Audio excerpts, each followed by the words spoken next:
Biyao's Wuxia Chronicles. Chapter 1928, Tier 3 Combat Power.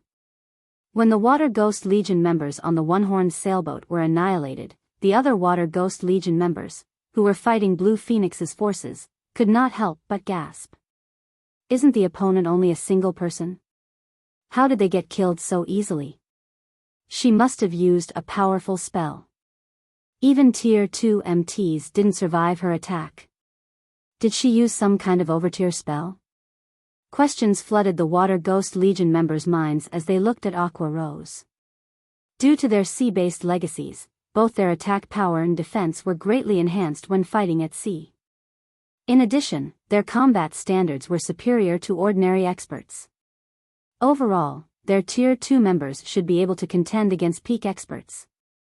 However, Aqua Rose had still killed the several Tier 2 members, who were part of the 100-man assault team, instantly. What are you all afraid of? The enemy is just one person. Since fighting her at close range is impossible, then switch to ranged attacks. She is bound to run out of mana and stamina sooner or later. Wild Aggression barked strictly, a slight frown forming on his face.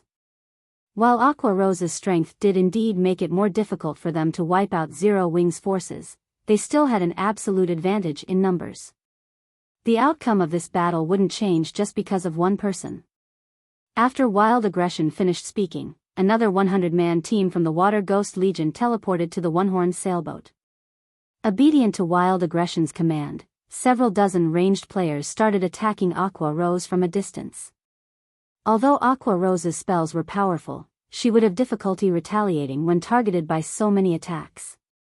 Moreover, with such a great distance between them, dodging her single-target spells would be much easier. Suddenly, over 100 projectiles flew at Aqua Rose from multiple directions. At this time, however, Aqua Rose completed incanting a spell. Opening her eyes, she said, "Go." Following which, a gigantic ball of water formed above her head, then shot out countless jets of water that struck down every projectile sent at her. Dozens of water jets also flew at the Water Ghost Legion members. The water jets were so fast that they even broke the sound barrier. In the blink of an eye, the jets arrived before the Water Ghost Legion members. Tier 2 spell, Rising Flow. Shio. Shio. Shio.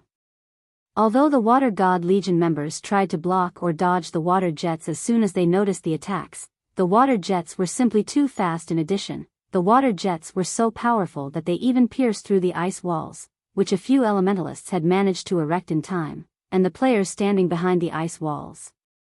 Players struck by the water jets died instantly. When the few surviving Water Ghost Legion members, who managed to dodge the water jets in time, saw their companions collapsing, fear surfaced in their eyes. However, while these Water Ghost Legion members were in a daze, Aqua Rose launched another wave of attacks at them. This time, though, she controlled the movements of the water jets, so they no longer attacked in a monotonous pattern. Facing water jets that came at them from multiple directions, the Water Ghost Legion members had no choice but to defend themselves, as evasion was no longer possible. However, the power of the water jets easily penetrated whatever defenses they raised. In the blink of an eye, the second 100-man team the Water Ghost Legion sent to deal with Zero Wing was annihilated. How is that possible? The other Water Ghost Legion members, who were watching the battle from afar, grew fearful and anxious as they looked at Aqua Rose. In the short span of time since the battle began, 200 members of Miracle's prided Naval Legion had gotten killed already, which was simply a nightmare.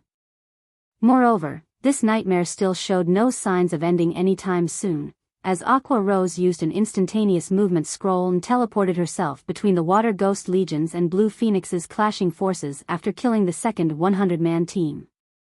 She then promptly started casting a spell. Do you really think you're invincible in naval combat? Wild Aggression could no longer sit still after seeing Aqua Rose appear boldly before him. He swiftly retrieved the aqua-blue longbow slung on his back and simultaneously fired several dozen icy blue arrows at her. Die. Every arrow carried power at the peak of Tier 2. several dozen of them intertwined could heavily injure even a great lord of the same level. Moreover, the arrows also moved faster when intertwined. Like a lightning bolt, they crossed the distance of 80 yards or so almost instantly. When the other Water Ghost Legion members saw this move, they breathed out an involuntary sigh of relief. Their commander was finally taking action. This move was originally only a Tier 2 skill. However, when used at sea, its power would be enhanced significantly. Moreover, Wild Aggression had combined a combat technique with the skill, increasing the skill's power even further. Even Tier 2 MTs of the same level would be killed instantly if they tried stopping this attack head-on. However, just as the arrows were about to land on Aqua Rose, a 3-layered water barrier suddenly appeared before her like a blooming lotus flower. Boom! When the arrows struck the water barrier, they tore through the first layer easily. However, when they reached the second layer, they stopped cold. Along with the appearance of the water barrier, 12 angry water serpents had also surfaced from the ocean around Aqua Rose, each serpent over a dozen meters tall. Like rampaging sea monsters, they let loose a deafening roar.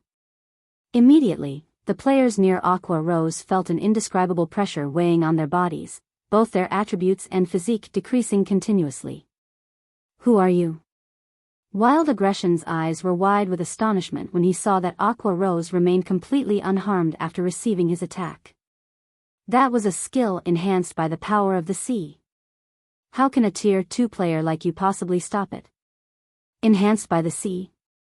Indifferently, Aqua Rose said, "Do you think you're the only one who managed to obtain a sea-based legacy? So that's the case. It's no wonder you're so strong." Wild Aggression immediately came to a realization. Licking his lips in excitement and anticipation, he continued, "Originally, I thought that this would be a boring job. But since you are also an expert with a sea-based legacy, I will finally get a chance to stretch my body properly." After saying so, Wild Aggression activated a berserk skill, his aura skyrocketing in intensity. The increased mana flow around his body also roiled the ocean's surface. At this moment, the vibe the ranger gave off made it seem as if he was a primordial sea monster that had just awoken from its slumber, inspiring an indescribable sense of fear in others. The boss is finally getting serious. With this, both the Dragon Phoenix Pavilion and Zero Wing are dead for sure. The Water Ghost Legion members grew excited when they saw the change in Wild Aggression's aura. The Berserk skill Wild Aggression had just activated was a Legacy Berserk skill. Although its duration was very short, when used at sea, the effects of the Berserk skill greatly surpassed those of ordinary Berserk skills. At this moment, the Ranger was not the slightest bit weaker than a Grand Lord of the same level in terms of basic attributes. Not good. Wild Aggression is getting serious. When Blue Phoenix saw Wild Aggression walking on the surface of the ocean, her complexion darkened significantly. Immediately, she called Feng and said, "Guild leader Black Flame, we need to go help her quickly." Out at sea, Wild Aggression is even scarier than some of Miracle's old monsters. She was well aware that Wild Aggression had obtained a sea-based advanced legacy. When he used his Legacy Berserk skill out on the open ocean, he was truly invincible against players of the same level. "No need. Just leave it to Aqua," Feng replied, shaking his head as he looked at Blue Phoenix's anxious expression. Trying to help Aqua Rose out at sea was simply unnecessary. After all, in a maritime environment, Aqua Rose's combat power was superior to even his own. Moreover, he had given both the Void Robe and Void Gloves dropped by the Void Serpent to her. If it really came down to a battle out at sea against Aqua Rose, even he would have to flee. Right now, her combat power was solidly at Tier 3. Including the effects of the Sea Dragon Staff, a growth-type staff exclusive for Aqua Rose's Sea God's legacy, her combat power was already at the peak of Tier 3, even without activating a Berserk skill. Hence, for Tier 2 players, picking a fight with Aqua Rose right now was no different from suicide. While Feng was saying so, Wild Aggression made his move, firing an arrow straight into the sky. Following which, a twofold magic array appeared overhead and rained countless aqua blue arrows onto Aqua Rose. Tier 2 Taboo Skill, Heaven Fall. As for Aqua Rose, she controlled the water serpents to greet these arrows. Boom! When the attacks of both sides clashed, the resulting shockwave formed a depression in the ocean's surface and shook the surrounding ships. Meanwhile, when the splashes dissipated, the gigantic water serpents still towered proudly above the ocean surface, their bodies entirely unscathed. Chapter 1929, Sea God's Wrath. She blocked it? Wild Aggression's eyes twitched when he saw the sea serpents unharmed. Before Wild Aggression could shake off his shock, Aqua Rose waved her staff once more and sent a water serpent snapping its jaws at the ranger.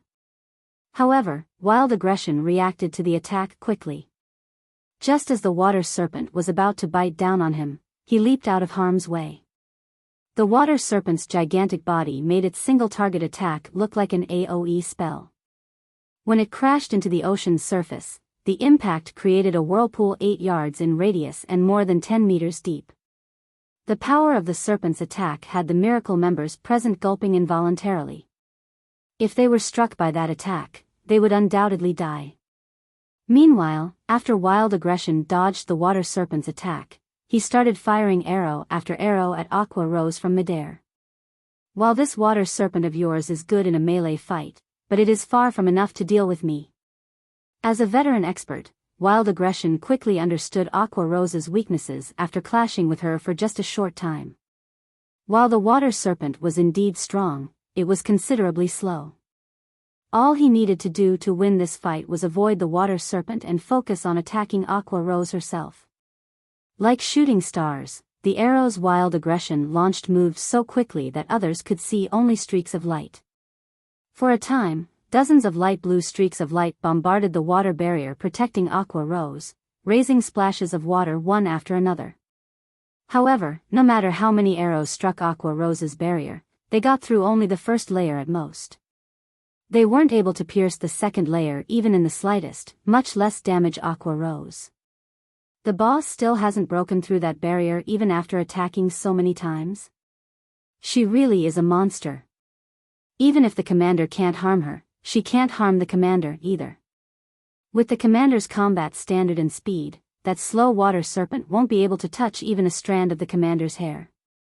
The players observing the battle between Wild Aggression and Aqua Rose from a distance were mesmerized. The battle between these two players did not look like a battle between players at all but more like a territorial struggle between two monsters of equal strength. No matter how many times these two monsters attacked each other, they failed to inflict any harm on one another. One is not enough? Raising her brow at Wild Aggression, Aqua Rose pointed her free hand at the ranger. Immediately, the remaining 11 water serpents all joined in on the attack. How can she control so many serpents? Wild Aggression's expression turned serious when he saw the approaching water serpents. Dealing with one water serpent was easy enough, as its attacks were somewhat monotonous. However, if all 12 water serpents were to attack simultaneously, the standard of the attack would undergo a qualitative transformation. Originally, Wild Aggression had thought that Aqua Rose could control only one water serpent properly.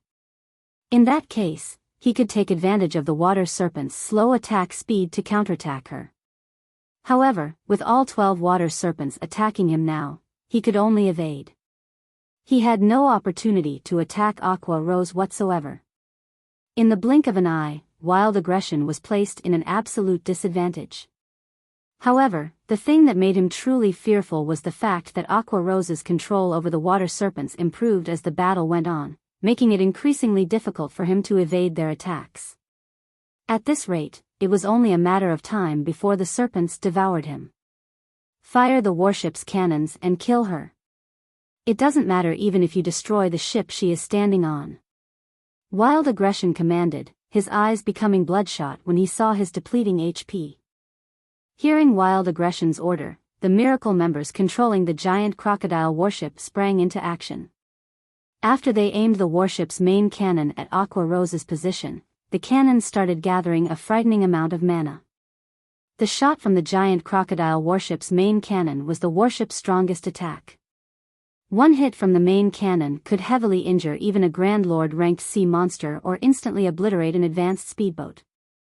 Sensing the dense mana converging on the giant crocodile warship, Aqua Rose immediately grew serious, activating her legacy berserk skill before chanting an incantation. Suddenly, everyone on the battlefield felt strong winds blowing at them. At the same time, gigantic whirlpools formed on the ocean's surface one after another. Over 100 whirlpools appeared in the blink of an eye, swaying every one of Miracle's ships violently. Attack! Wild Aggression shouted hurriedly when he sensed that the situation was amiss. Following the Ranger's command, a black-white beam of light shot out from the giant crocodile warship, tearing apart the space around it as it sped to devour Aqua Rose. Go! At the same time as the light beam appeared, Aqua Rose raised her staff into the air. Immediately, the whirlpools erupted and transformed into gigantic waterspouts that moved to intercept the magic beam. Sea God's Wrath. This move was the strongest spell Aqua Rose currently possessed and was a curse that could be used only when she had her legacy berserk skill activated. Suddenly, over 100 waterspouts clashed with the magic beam, the intense shockwave resulting from the clash causing the ocean's surface to sink. The clash between the magic beam and the waterspouts continued for several seconds, then, the energy reserves for the attack finally ran out. In the next moment, the light beam dissipated into nothingness, leaving behind a bunch of intact waterspouts. How is this possible? Wild Aggression's mind blanked out when he saw the giant crocodile warship's magic beam disappear without achieving anything. However, before the Ranger could snap out of his daze, one of the waterspouts had already devoured him entirely. The waterspouts then extended their reach toward the distant giant crocodile warship. When the duration of Sea God's Wrath ended, aside from the giant crocodile warship, every one of Miracle's advanced and ordinary speedboats caught within range of the spell was destroyed. This outcome had the Water Ghost Legion members, who were fighting against Blue Phoenix's forces, gaping in shock. One attack had destroyed several dozen speedboats. This attack was even more frightening than any large-scale destruction spell they had seen before. I'm not fighting anymore. That woman's practically a king-class sea monster. I'm not going to die a pointless death here. Let's escape together. Right. Let's escape together. That way, the higher-ups won't be able to pin the blame on us.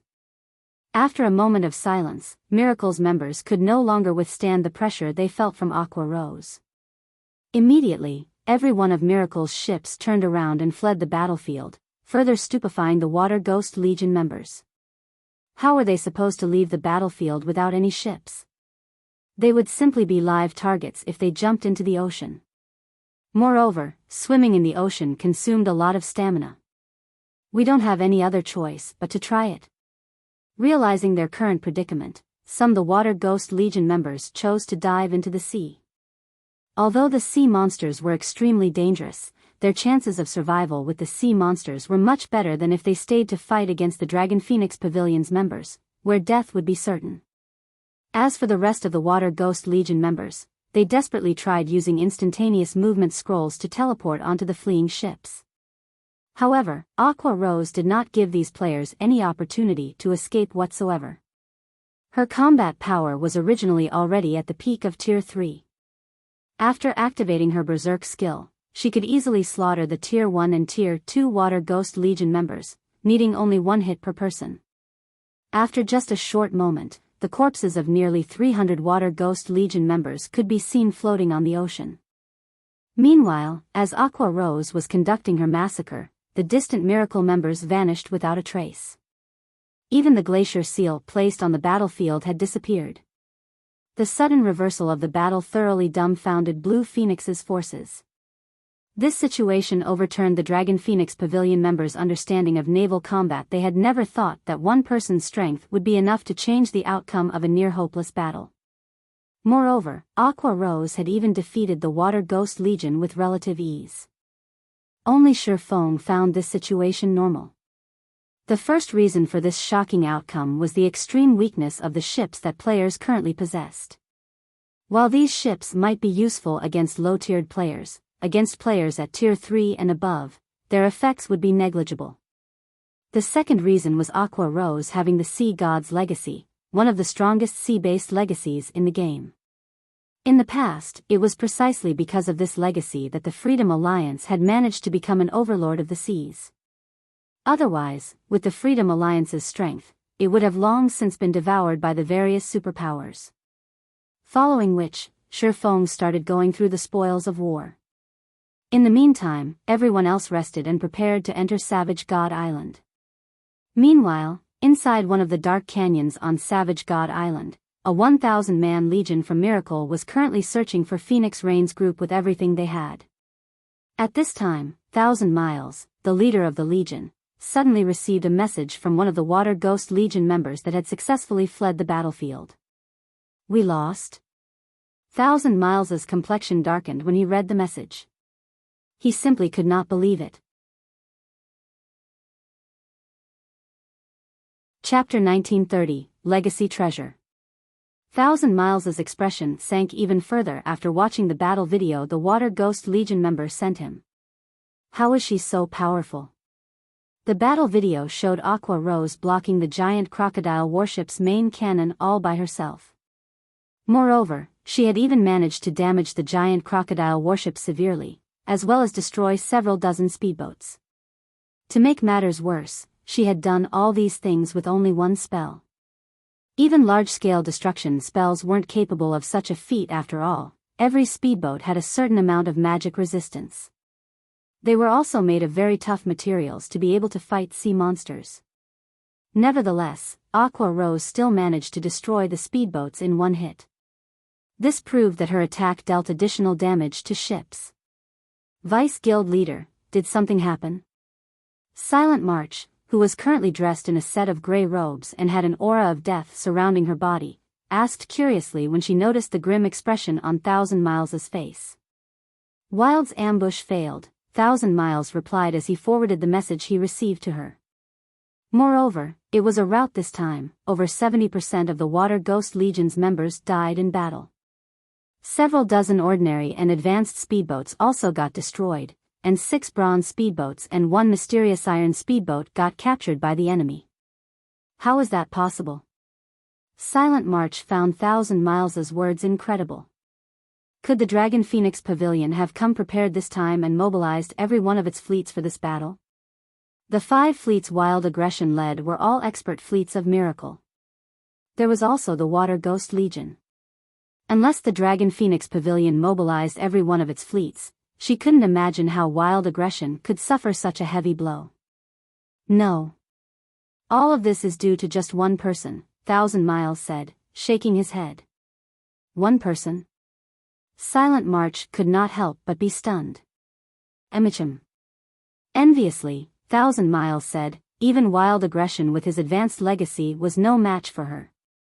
I suspect that she must have obtained a sea-based peak legacy, as well as weapons and equipment unique to her class. Otherwise, she wouldn't have been so powerful. Sea-based legacies were things that the various superpowers were currently scrambling to acquire. When the various superpowers clashed with each other out at sea, the battle would normally be between players only. Ships were mainly used to deal with sea monsters, as they were not as effective against players. Meanwhile, just obtaining a sea-based basic legacy could increase a player's combat power out at sea by at least 50%. As for advanced legacies, the improvements provided were even more exaggerated. Miracle had exhausted a lot of manpower and resources just to obtain one sea-based advanced legacy. However, 1,000 Miles had to admit that the return was worth the losses incurred. After gaining the advanced legacy, Wild Aggression's combat power out at sea was simply frightening. Whether the Ranger was going up against sea monsters or players, his advanced legacy provided significant help. Now that it seemed that Aqua Rose had acquired a sea-based peak legacy, how could 1,000 Miles not feel envious of it? Moreover, watching this battle had also reaffirmed for him the importance of sea-based legacies. Then, what should we do now?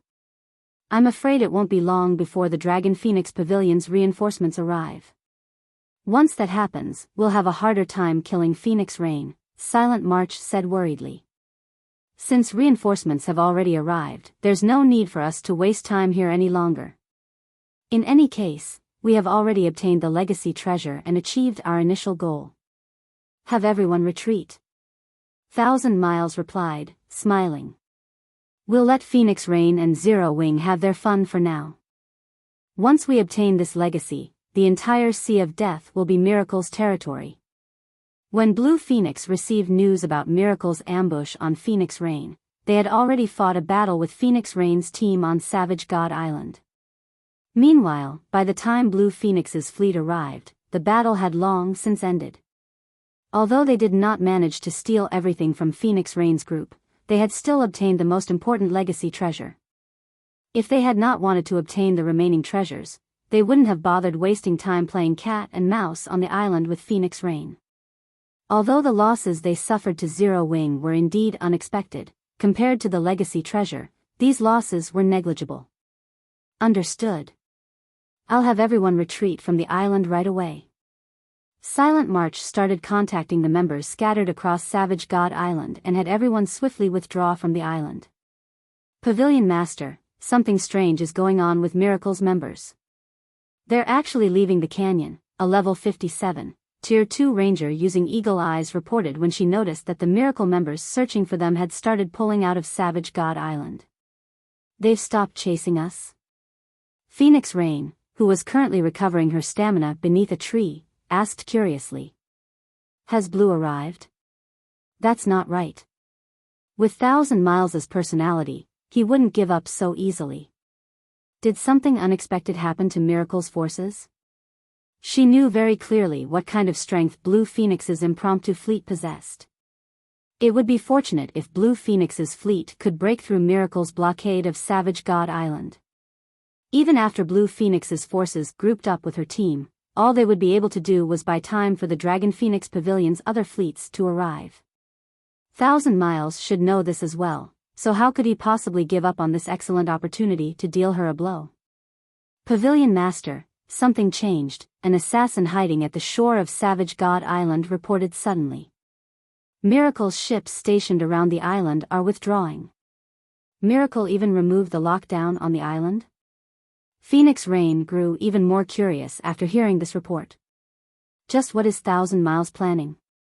It was precisely Miracle's blockade that prevented her team from escaping.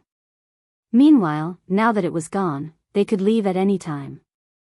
However, Phoenix Rain could not understand why 1,000 Miles would give up on such a good opportunity. Pavilion Master, another update.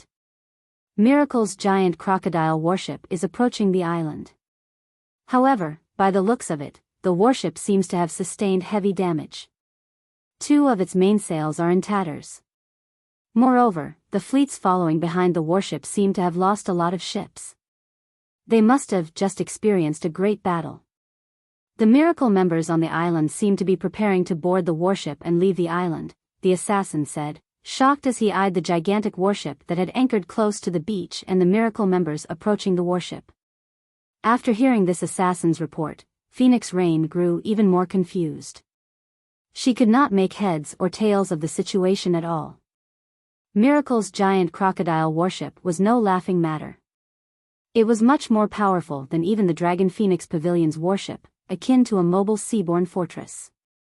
Hence, she found it truly hard to imagine that Miracle's prided warship would suffer heavy damage. Moreover, Miracle had even decided to abandon Savage God Island and retreat right after suffering such a humiliation. Everyone, get yourselves ready. We're going to leave the island now. Phoenix Rain decided after giving the matter some more thought. Pavilion Master, could this be Miracle's trap? Maybe they're pretending to retreat to get us to lower our guard, a female cleric said. With how strange this situation was, they had to be especially careful in their decisions. That shouldn't be the case. That's the giant crocodile warship we're talking about. Miracle doesn't need to damage its prized warship to such an extent just to deal with us. Miracle must have fought some other superpower and ended up eating a loss, Phoenix Rain said, shaking her head. While she had indeed considered the possibility of this being a ploy by Miracle, the likelihood was very low. Warships could not be repaired in ordinary repair yards. It would be utterly foolish for Miracle to damage its core combat power just to deal with her team. A short moment later, Phoenix Rain led the survivors of her team out of the canyon they were hiding in and carefully approached the shore of Savage God Island. Their journey there was incomparably peaceful. They did not encounter a single member of Miracle. Just which superpower started a fight with Miracle? Phoenix Rain could not help but wonder as she thought back to the uneventful journey her team just made. As far as she knew, there were no naval superpowers capable of forcing Miracle to make such a decisive retreat. Pavilion Master, look!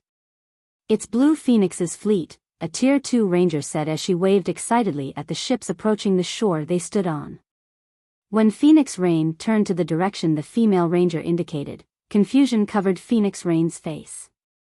It was indeed Blue Phoenix's fleet that arriving. However, Miracle's ships currently surrounded Blue Phoenix's fleet, yet for some reason, none of Miracle's ships dared approach Blue Phoenix's fleet. They only watched the fleet edge up to the shore from afar as if they were afraid of something. When Blue Phoenix's fleet got closer, Phoenix Rain suddenly noticed the presence of sailboats and speedboats that were both unfamiliar yet familiar to her. This was especially true for the sailboat at the lead. Zero Wing? Phoenix Rain was filled with an indescribable sense of shock when she saw Feng and his guild members standing at the bow of the one-horned sailboat. Could it be their doing?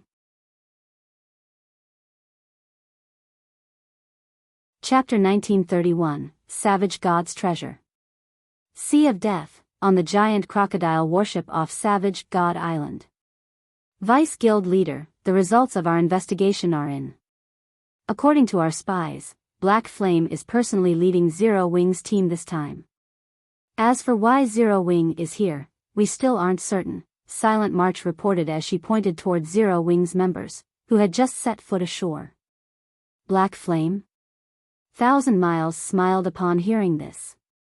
We're quite lucky this time. Since the guild leader of Zero Wing has personally come to a remote place like the Sea of Death, Zero Wing must be conducting a big operation. Although Zero Wing had ruined his plans, it would seem that he was soon going to earn back his losses. I'll have 5 assassin parties secretly tail them, Silent March said, a smile likewise appearing on her face. She then started arranging for the necessary manpower. In God's domain, guild leaders of large guilds generally wouldn't lead a team of their own. However, when they did, it would definitely be an important operation. If one stalked such a team and properly took advantage of the opportunity, one could deal damage to the targeted guild and steal said guild's harvest. Only, it was very difficult to track the guild leaders of the various large guilds as they would generally take preventive measures to cover their traces. Make sure Zero Wing's members don't detect them, no matter what. Thousand Miles reminded. Vice Guild Leader, rest assured, the parties I sent are the best. I am certain they will not be discovered. Silent March nodded. Meanwhile, on Savage God Island. After Blue Phoenix informed Phoenix Rain about the battle between Aqua Rose and the Water Ghost Legion, Phoenix Rain could not help but sigh ruefully.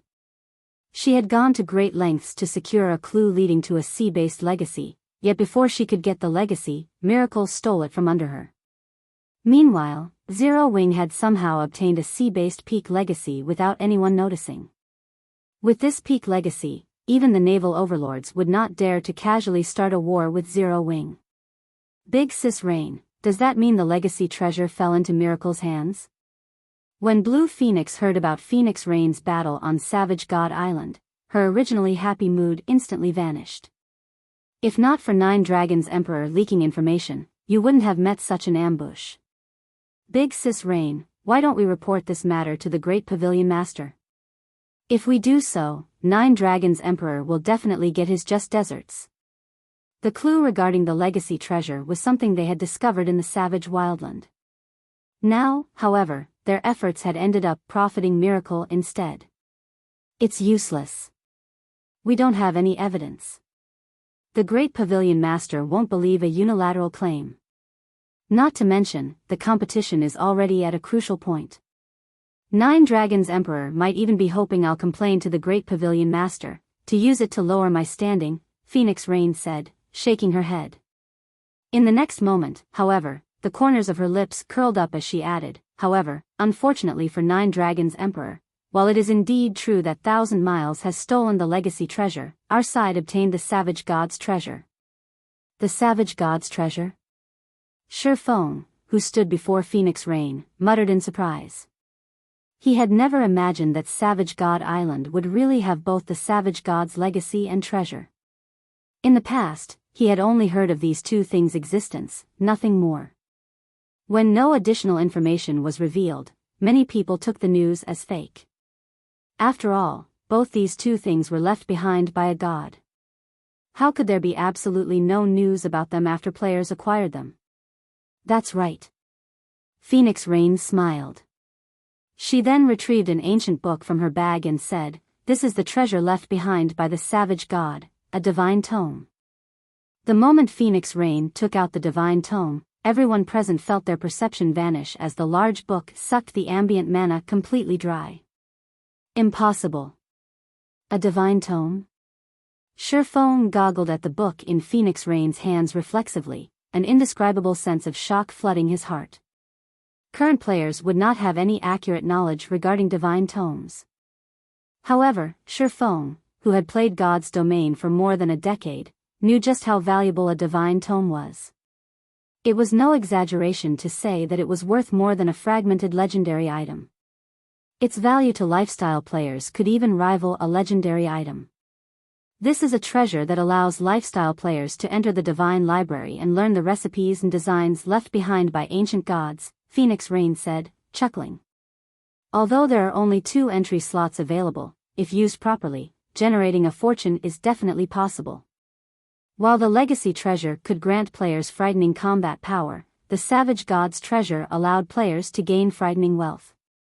After all, those recipes and designs were left behind by ancient gods. The items that could be created using those recipes and designs were undoubtedly amazing. Earning a fortune with those items would be very easy. Meanwhile, money just so happened to be the thing she lacked the most right now. She had invested practically every coin she earned into developing her naval forces. However, despite doing so, her naval forces were still significantly weaker than Miracle's. If she wished to surpass Miracle, then she required more funds. Moreover, while Miracle had indeed stolen the legacy treasure from her, obtaining the legacy itself was impossible in the short term. The player Miracle selected for the legacy would need sufficient strength. Meanwhile, in order to guarantee success, Miracle would definitely have to make a lot of preparations. Guild leader Black Flame, it is all thanks to you that Blue and her forces were able to escape tragedy this time. At the same time, you also saved my life. I hope that you can accept one of these 2 slots, Phoenix Rain said sincerely as she looked at Feng. While having allies was a good thing, not all allies would be willing to lend a helping hand during critical moments. Most of them would take action only after weighing their potential gains and losses. The fact that Zero Wing stepped forward when she faced danger was invaluable. Phoenix Pavilion Master, you are making too much of it. I only helped out as an ally. However, I am indeed very interested in this divine tome entry slot. While I will be accepting your goodwill, I cannot just take it for free, Feng said. He immediately took out 6 bronze speedboats and traded them to Phoenix Rain. Each entry slot to the Divine Library was worth roughly 1 fragmented legendary item, definitely far more than the help he provided this time. As for the bronze speedboats, these things currently weren't of much use to Zero Wing, as the guild was not particularly active in the Sea of Death right now. However, they were worth a lot to Phoenix Rain, who operated mainly in the Sea of Death. With a look at the trade window, Phoenix Rain understood that, like herself, Feng did not like owing favors. Hence, she simply nodded and accepted the 6 bronze speedboats. Using the divine tome, Phoenix Rain left a mark on Feng's palm. With this, he could either use the mark himself or transfer it to someone else. However, it could be used only once. Once the transaction was completed, Phoenix Rain decided against lingering on Savage God Island, as she still had a lot of work awaiting her. After instructing Blue Phoenix's group to continue guiding Feng to Kama Island, Phoenix Rain herself returned to Thunder Island. Feng headed deeper into the sea of death on the one-horned sailboat.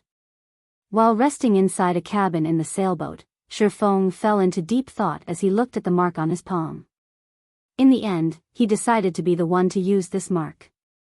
Although there were other lifestyle masters in the candlelight trading firm, acquiring a recipe or design from the divine library required one to possess sufficient combat power as well.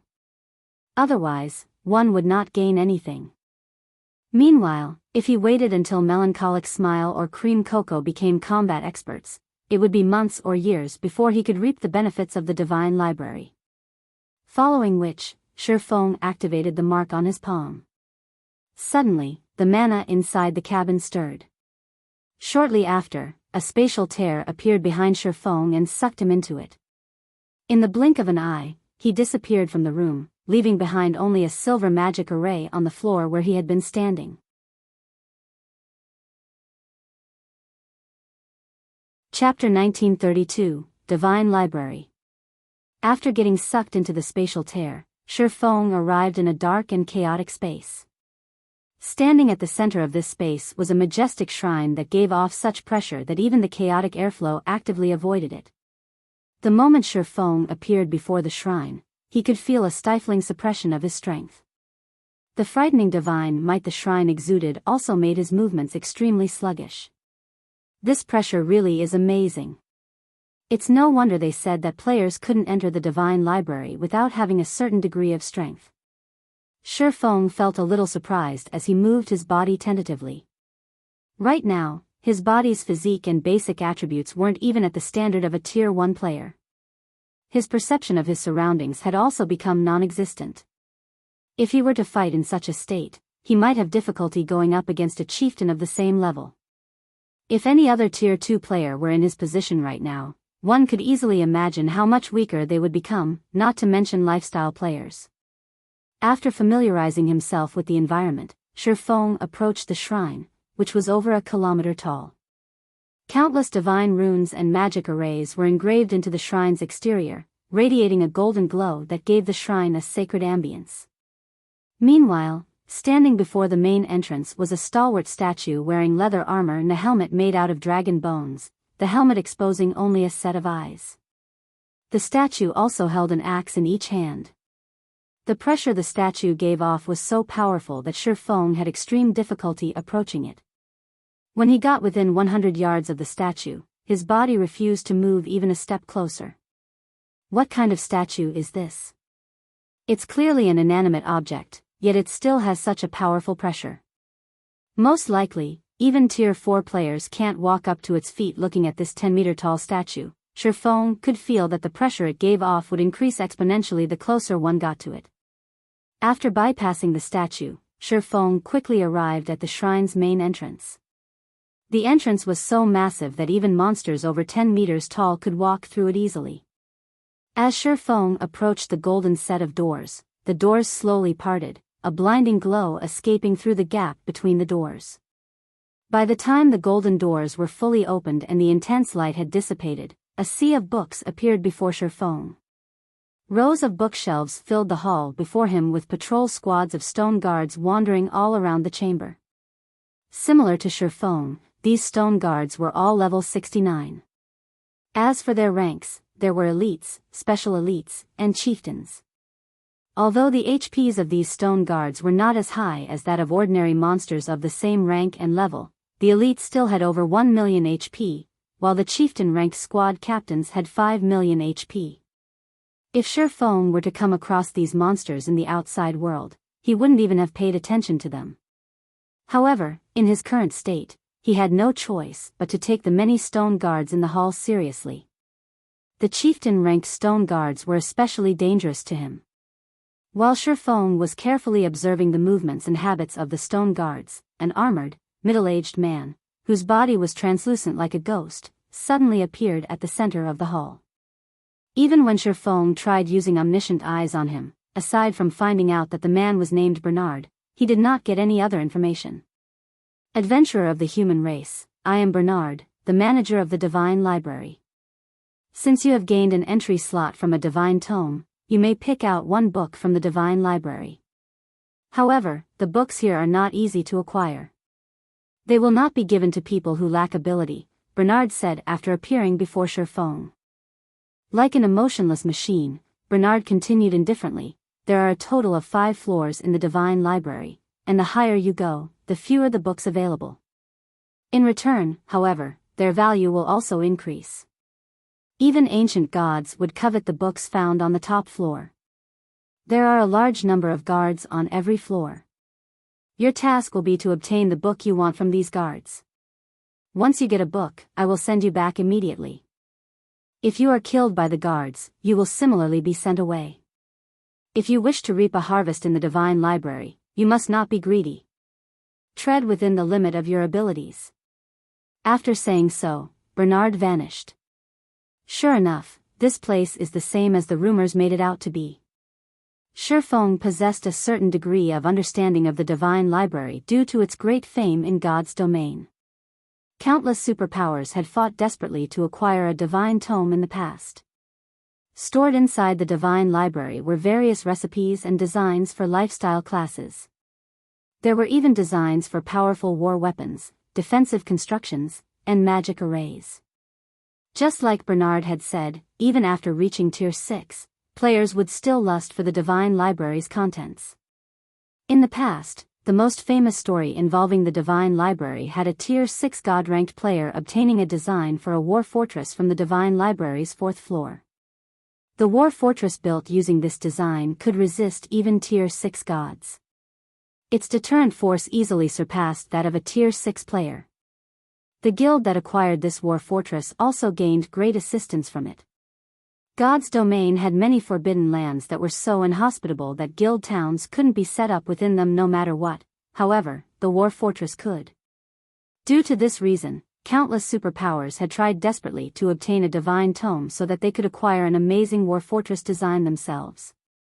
With such a war fortress, they, too, could develop in the various forbidden regions and reap the bountiful resources and treasures there.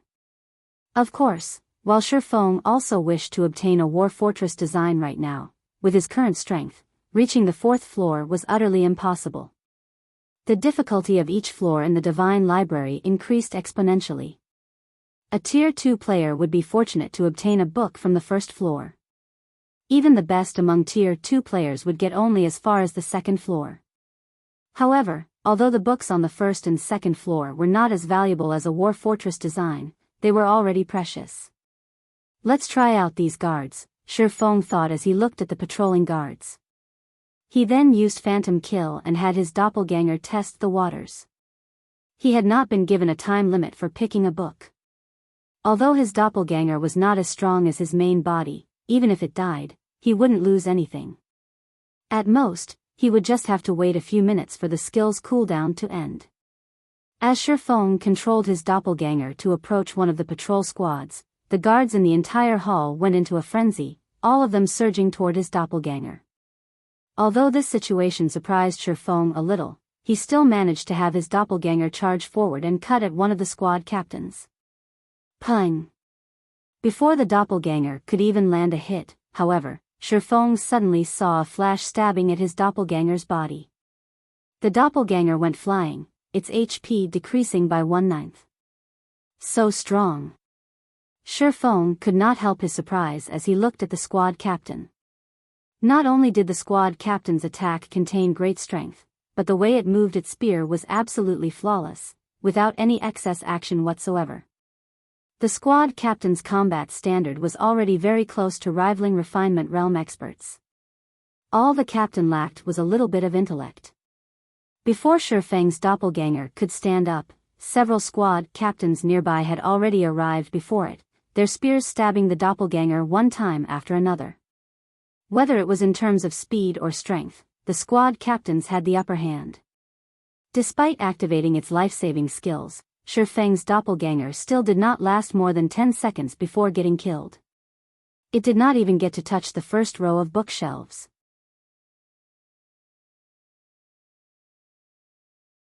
Chapter 1933, Book Acquired. The 1st floor's difficulty is already so high. Astonishment flashed across Feng's eyes as he watched his doppelganger's body dissipate into nothingness. Although he did not focus on getting his doppelganger to reach the bookshelves and simply had it fight, from the moment the doppelganger attacked the first stone guard until it died, less than 10 seconds had passed in total. If an ordinary Tier 2 expert had attempted the same thing, they most likely would have died an even more miserable death. At this moment, Feng felt very fortunate that he had not sent one of the other lifestyle masters of the candlelight trading firm to the Divine Library. Otherwise, this entry slot would have been wasted. After waiting for several minutes, Feng summoned his doppelganger again for another experiment.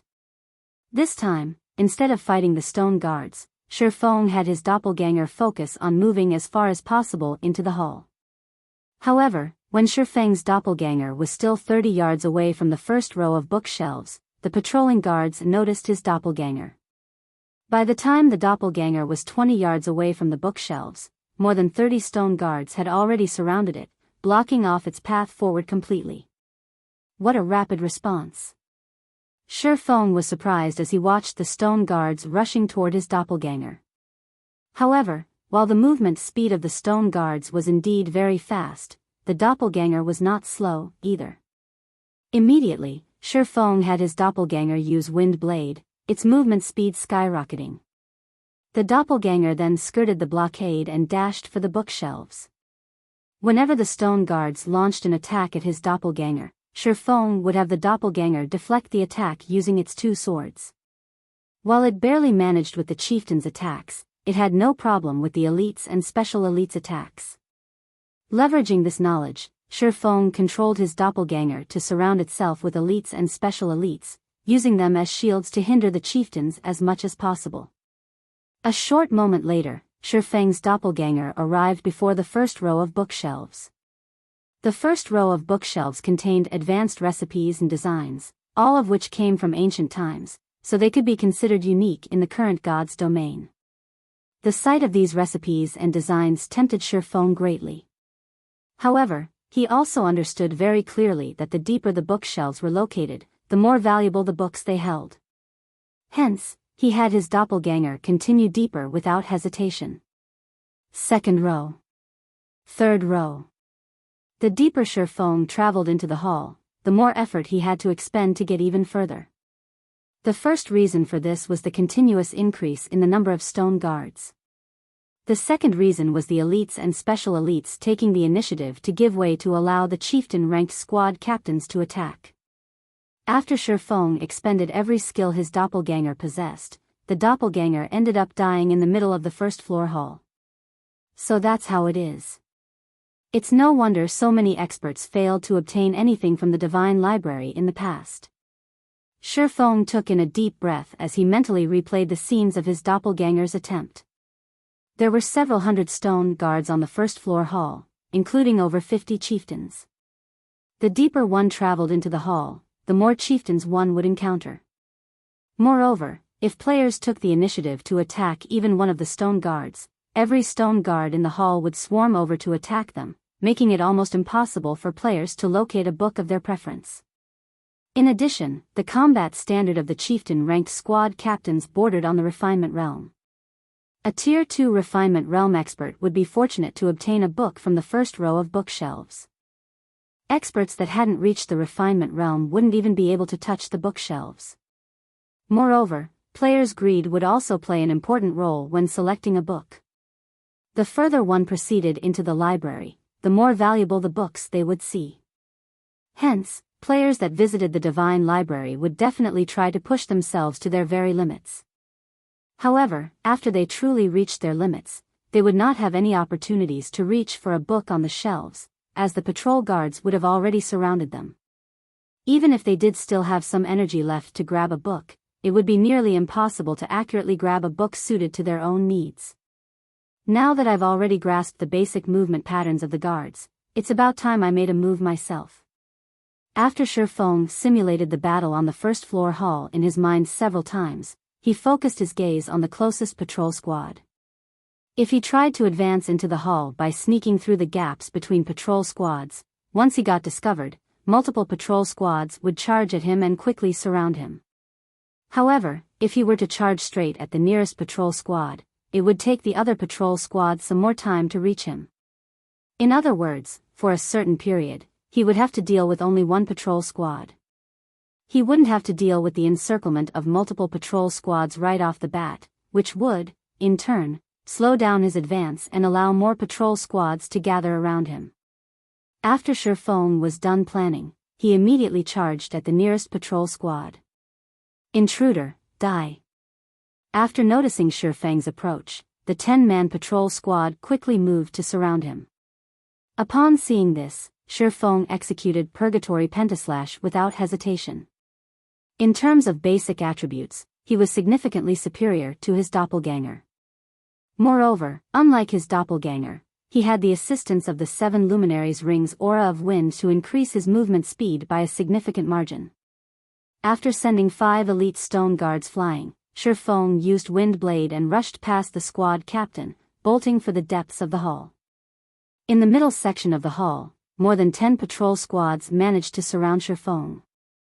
Faced with such a situation, even Feng felt that he was close to reaching his limits, his HP rapidly decreasing. He immediately activated Heavenly Dragon's power, his strength skyrocketing, then executed Sword's Orbit to send the approaching stone guards flying. The boost in strength allowed Feng to advance with great ease. Only after he neared the staircase leading to the second-floor hall did he start feeling some pressure. Currently, dozens of squad captains surrounded him. Even though he had an advantage in strength, the squad captains charged at him without fear. Unlike before, when squad captains only tried to hinder his movements and buy time, they now recklessly traded blow for blow, fully intent on reaping his life at all costs. Hence, even though he had superior strength, advancing still took him a lot of effort. In the end, Feng decided to use 9 Dragon's Slash against the overwhelming number of attacks. With the help of the 16 Abyssal Blade Phantoms, he finally managed to get through the first floor and reach the second floor. Unlike the first floor, the guards on the second floor did not give Feng any time to prepare at all. The moment he appeared on the floor, the guards were already swarming toward him. Meanwhile, the guards on the second floor had clearly received a qualitative improvement, as even the weakest guards were chieftains, while the squad captains were high lords whose combat standard was at the refinement realm. Compared to the guards on the first floor, the guards here also coordinated much better with each other. To make matters worse, even with Heavenly Dragon's power activated, Feng was actually inferior to the high lords in strength. By the time Feng arrived at the first row of bookshelves, he already felt himself close to reaching his limits. Right now, he didn't even have any energy to spare for grabbing a book. Sure enough, the second floor isn't a place Tier 2 players can casually visit. Feng could not help but reveal a bitter smile when he noticed 3 more patrol squads approaching. It seems I have no choice but to give it my all. He activated Blade Liberation, allowing his strength to skyrocket once more. With the activation of Twofold Berserk, his strength rivaled that of the High Lord-ranked squad captains. Following which, he stabbed the Abyssal Blade into the ground.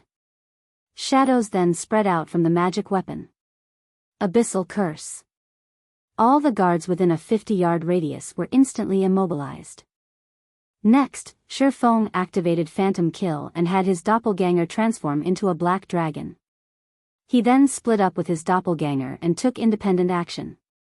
After Feng left, the pressure on him decreased visibly. Even after he reached the second floor's middle section, only 6 patrol squads were chasing him. In comparison, the Black Dragon had attracted the attention of over a dozen patrol squads. Lightning Slash. Shadow Blade.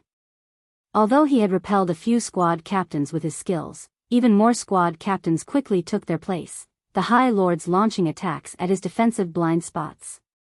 Even though Feng perceived the attacks ahead of time, there were simply too many of them. There was a limit to the number of attacks he could deflect.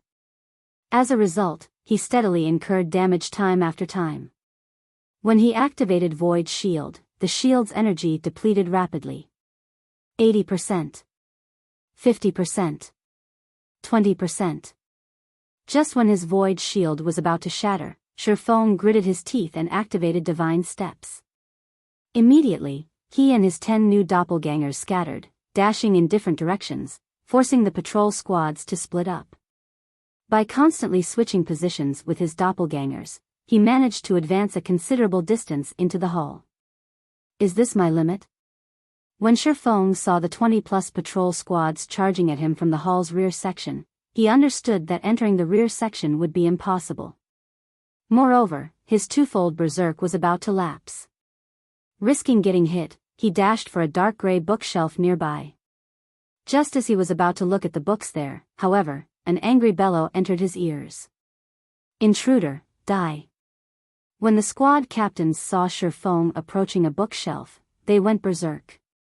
Suddenly, over a dozen squad captains raised their spears and hurled their weapons at him. Shio! Shio! Shio! The spears created sonic booms as they flew at Feng. It was evident that the power contained within those spears was already at the Tier 3 standard. Seeing this scene, Feng no longer dared to inspect the books. Sensing the lethality of those spears, he grabbed one of the 3 books displayed on the bookshelf. The moment Feng took the book off the bookshelf, he disappeared from the hull. As for the dozen or so spears, they harmlessly passed through his former location and crashed into the magic barrier protecting the dark gray bookshelf, the magic barrier trembling slightly from the spear's might.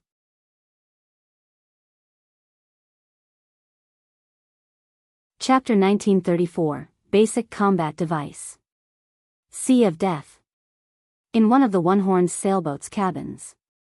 The silver magic array carved on the floorboards suddenly lit with a brilliant glow. Feng's figure then emerged from the array. That was close. Feng looked down at the tome in his hands, ecstatic. He had very nearly lost his life back there. He never thought that the stone guards could go berserk. The power of their spears had undoubtedly been at the Tier 3 standard, and if every one of those dozen or so spears had struck him, he would have died instantly.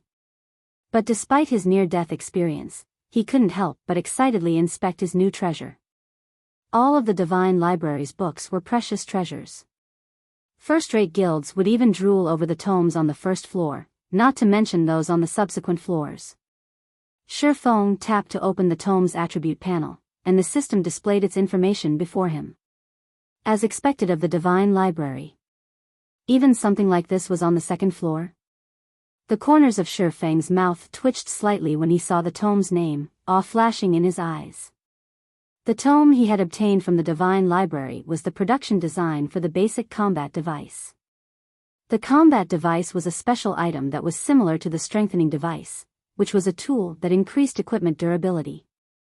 The combat device, however, increased players' combat power. This increase to combat power was extraordinary. Rather than increasing its user's basic attributes, the combat device relied on powerful mana to improve its user's life rating forcibly. The ancient gods had created this magic tool, but since the combat device's production method had been lost to time, players could only find these devices in ancient ruins. Moreover, very few were generally hidden in such locations.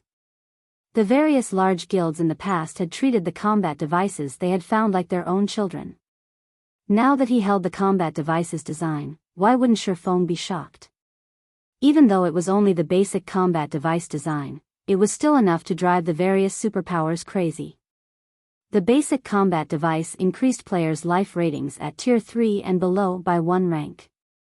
Although the improvement wouldn't boost normal players to the archaic species standard, it was still a formidable improvement, on par with upgrading a lord to high lord rank. When equipped, players would become boss-like existences among their peers. If an ordinary player equipped the combat device, their strength could rival an expert player of the same level and tier.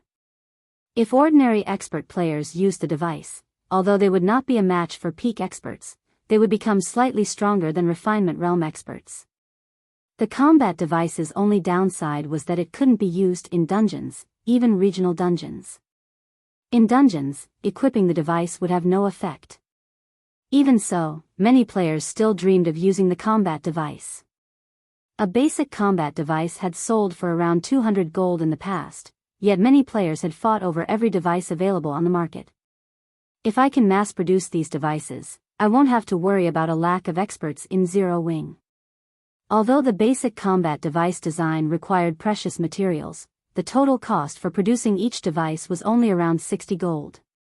Unfortunately, the design required mana stones, which amounted to a large portion of the production cost. Fortunately, obtaining mana stones was no trouble for him since he had a 100% success rate when synthesizing them with the Philosopher's Stone. Zero Wing wasn't far from having as many elite and expert players as a true first-rate guild. Some first-rate guilds even had fewer elites and experts than Zero Wing. Only the range of Zero Wing's influence was inferior to these guilds, but that couldn't be helped since Zero Wing had started in God's domain with nothing. However, if he could mass-produce the combat devices, Zero Wing could expand its influence quickly without worrying about a lack of sufficient manpower to manage the guild's additional territory. Thinking up to this point, Feng's desire to obtain Kama Island's Manatite Island grew. Despite Zero Wing's recent developmental achievements, its magic crystal income had seen very little improvement. After all, there was a limit to the magic crystals a single area could produce.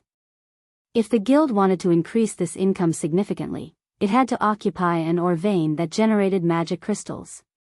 Returning his focus to the tome in his hands, Feng clicked to learn the basic combat devices production method.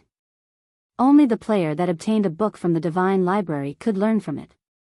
They could not be traded. Hence, the various large guilds in the past had generally sent lifestyle players to the library since they could only put the books to good use by doing so. However, some guilds had dispatched powerful experts to retrieve the more valuable tomes.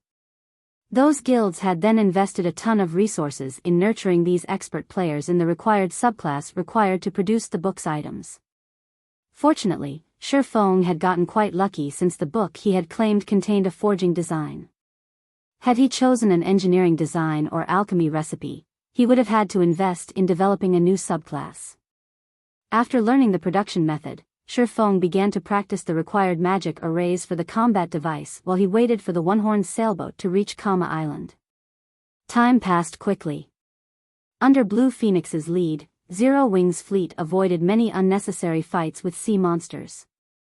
Finally, after more than 10 hours, the fleet arrived before an island enveloped in death energy. Kama Island's twin peaks were intertwined, and from afar, the island resembled some kind of massive, howling beast. From time to time, deafening roars rose from the island, echoing in the nearby players' minds. Even from afar, plenty of sea monsters were visible as they explored the island's surroundings. All of these sea monsters were level 60 or higher. Just docking on the island would be challenging. Guild leader Black Flame, we've reached Kama Island. I still have some matters to attend to, so I'll take my leave, Blue Phoenix said. She couldn't help her confusion. Her gaze wandered to the island. She didn't understand why Feng wanted to visit an island doused in death energy and void of mana, but it wasn't her place to question him. God's domain had many secrets, after all, and for all she knew, Feng might have come here for some high-ranked quest. Thank you, Feng said sincerely. If not for Blue Phoenix's familiarity with the Sea of Death's inner area, Zero Wing's fleet would have seen a lot of trouble on the way to Kama Island. The one-horned sailboat had sustained considerable damage on the way here, even despite avoiding many battles. Without Blue Phoenix's guidance, Zero Wing's fleet might have been annihilated for carelessly entering a danger zone. Once Blue Phoenix and her subordinates had teleported away via return scrolls, Feng commanded his fleet to approach the island. Although many sea monsters surrounded Kama Island, Aqua Rose and the fleet's other players who wielded sea-based legacies easily removed the creatures from their path. In less than an hour, Zero Wing's ships docked on Kama Island's shore. After seeing to the necessary preparations, an inexplicable fluctuation in space slammed into Feng as he set foot on the island. It had felt as if a sonic boom had radiated throughout the world. Just as suddenly, the sound of a system notification reached Feng's ears. God's Domain System Announcement. Players have triggered the new expansion pack, Return of the Survivors. The system will undergo a 24-hour update. Please prepare to log out of the game.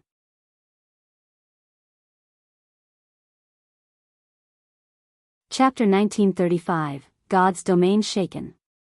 Upon hearing the system announcement, Feng was stunned. Why has this happened so soon? Feng's expression darkened slightly as he read the system announcement. The Return of the Survivors was a massive expansion pack that affected the entirety of God's domain, but as far as he could remember, this expansion pack shouldn't have triggered until mainstream players had reached level 70. Most mainstream players were only level 50 right now. Most of the various large guilds didn't even have many tier 2 players, yet the Return of Survivors expansion pack had just triggered. While this expansion pack was good news for the various major powers, the same couldn't be said for Zero Wing. Once the Return of the Survivors expansion pack activated, the ancient humans that had split away from God's domain's main continent due to the ancient war would return. Unlike the current human population in God's domain, these ancient humans retained some of the combat techniques and lifestyle techniques from ancient times. The return of these beings also meant the return of lost technologies. One could easily imagine the impact this change would have on current players. In addition to the return of the ancient humans, the Return of the Survivors expansion pack also reduced the teleportation fees between the continent's various countries.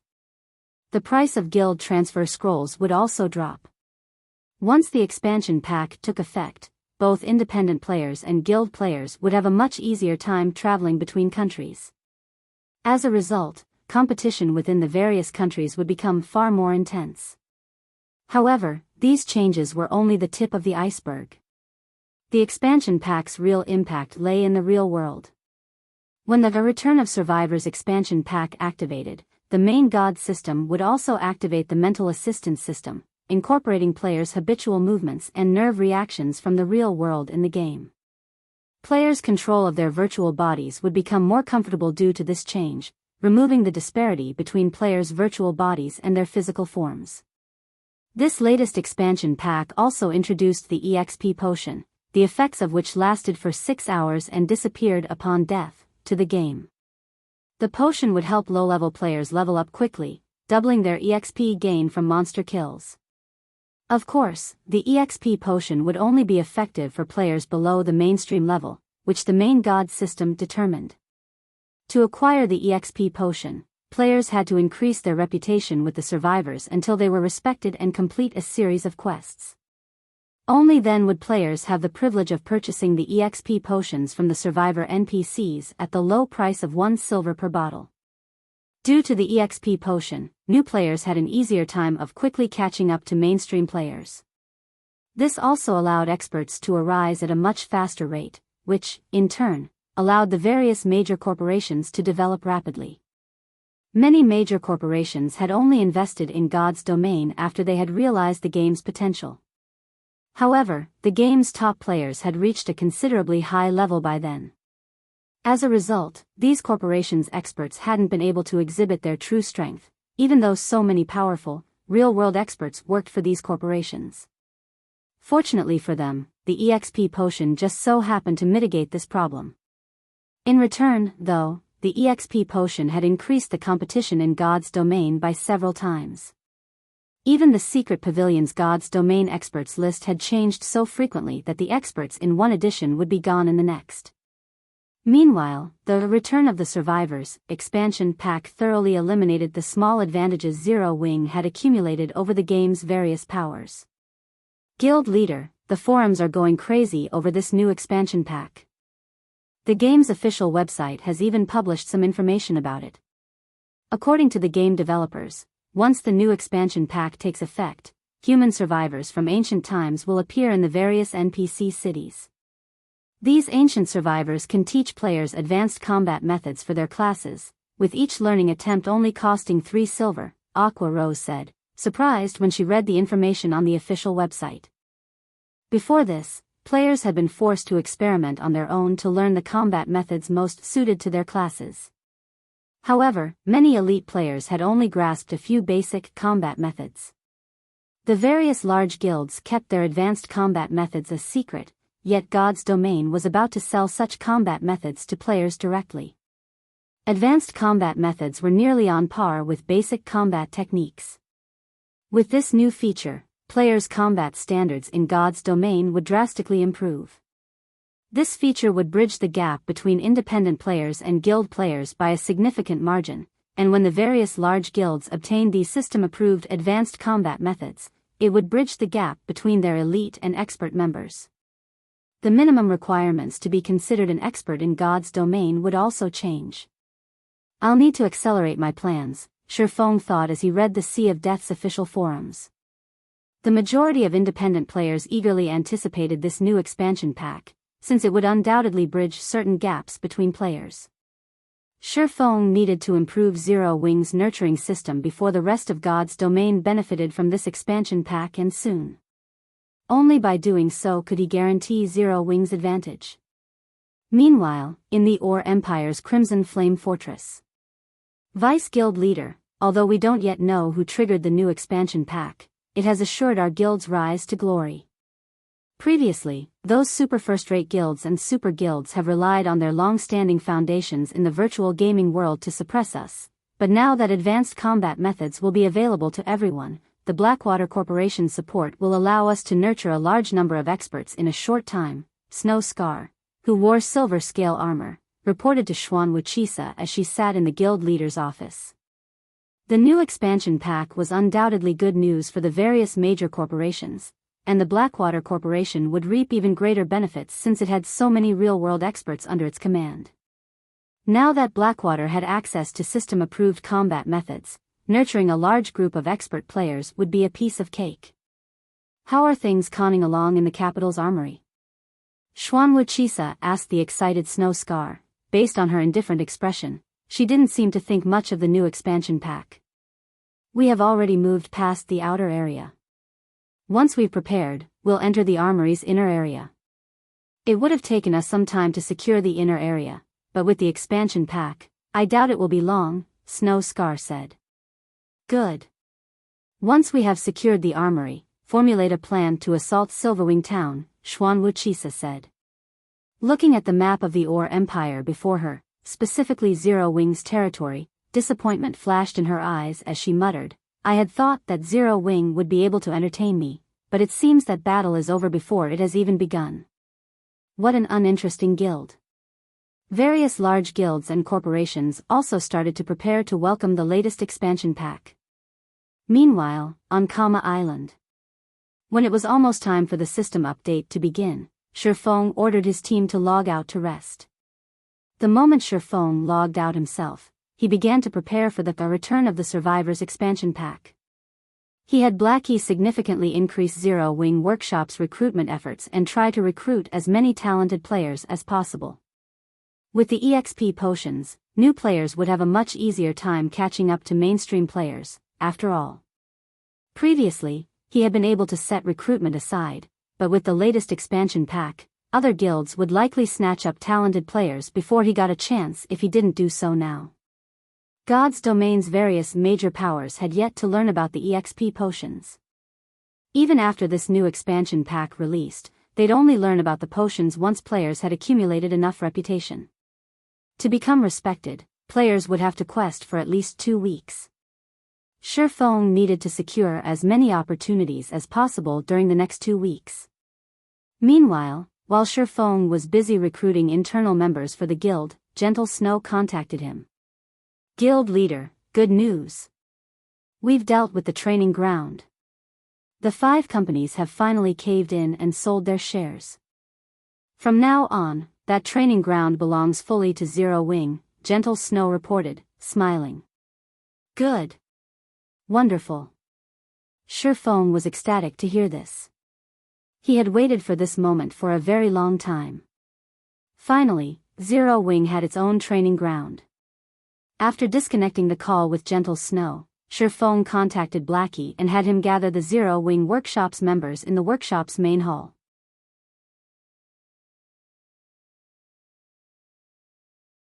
Chapter 1936, Moving House. Hundreds of Zero Wing members had gathered in the main hall of Zero Wing's workshop, making the space feel a little cramped. Boss Blackie, has something happened? Why have you suddenly gathered us here? Don't tell me the guild is trying to replace some of us. The Zero Wing members in the hall bombarded Blackie with questions. Some of them were curious, while others were worried. Zero Wing had developed quite a bit recently. Not only did the guild's member count continue to increase, but the guild also ranked its internal members in various aspects. Competition between internal members was incredibly intense, and a large number of players arrived for interviews each day. The guild's workshop was only so large. There was a limit to how many internal members the guild could house. Hence, it wasn't unusual for the guild to cut off some of its present members for new recruits. After all, unlike other members of the guild, internal members received a significant salary. Stop making blind guesses. Even I don't know the meaning of this meeting, Blackie replied. But it should be something good. When the crowd heard Blackie's words, they relaxed. Shortly after the crowd had begun its discussion, Feng entered the hall. The crowd fell silent the moment they saw him, turning towards him with respectful gazes. The majority of Zero Wing's internal members didn't know that Feng was actually the guild leader, Black Flame. Very few of the upper echelons knew the secret. However, they were all aware that Feng was the Zero Wing workshop's true manager. His position in the guild was the equivalent of first vice guild leader. Since everyone's here, let me explain why we've gathered you all. From today on, our workshop will be located elsewhere. We'll be moving to Ouroboros's main headquarters. This will become Zero Wing's branch workshop, and it will be responsible for recruiting talented players in Jinhai City. If no one has any questions, everyone should prepare for the move, Feng announced. We're moving to Ouroboros's main headquarters. What? Doesn't that mean our guild will have its own training ground like the other first-rate guilds? Amazing. I've heard that first-rate guilds generally use entire skyscrapers as their main headquarters. These skyscrapers are usually as large as a sports arena that can fit tens of thousands of people. We won't have to train in this cramped office anymore. That's not all. First-rate guilds' main headquarters are usually near or in the center of first-tier cities. And a lot of them come equipped with the latest facilities. Their rooms can even rival 4-star hotels. Some of the more impressive headquarters can even rival 5-star hotels. Does that mean we get to live in a first-tier city center? I'm not dreaming, am I? After listening to Feng's announcement, the crowd was elated. Even Fire Dance, Blackie, Yi Wumian, and Zero Wing's other upper echelons were stunned. Although they had known that Gentle Snow was working to acquire Ouroboros's training ground, the 5 companies that had supported the annexed guild had refused to budge. They had expected the matter to take a lot more time to deal with. They hadn't expected to secure the training ground so soon. Moving from a third-rate city like Jinhai City to a first-tier city was a matter worth celebrating for the guild's internal members. However, acquiring Ouroboros's main headquarters held a deeper meaning for the guild's upper echelons.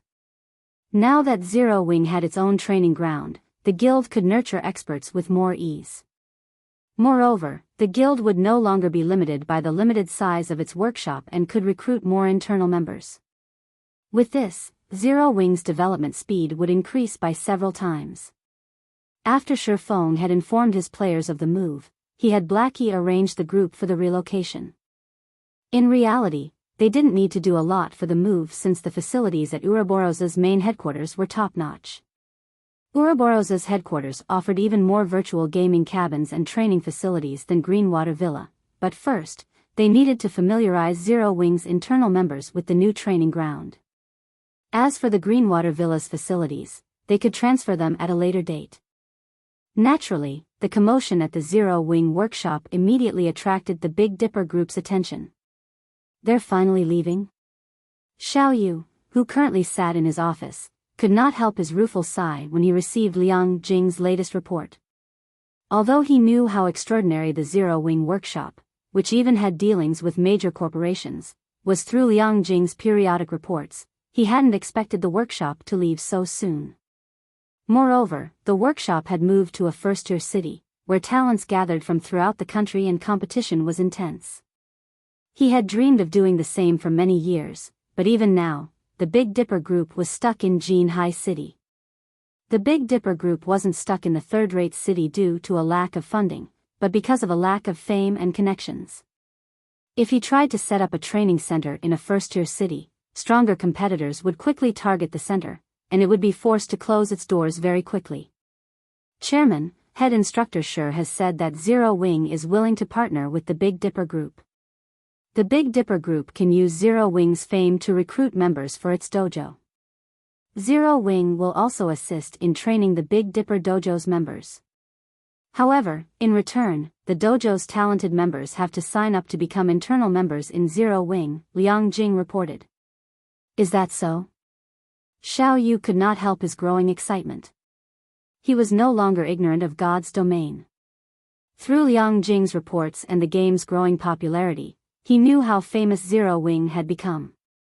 If he could utilize Zero Wing's fame to promote the Big Dipper Dojo, he'd be able to attract many martial artists to join. Chairman, my scheduled flight will soon board. I have to go, Liang Jing said. Go. Continue to work hard with Zero Wing. And you do not need to continue to report back to me. You're already one of Zero Wing's internal members.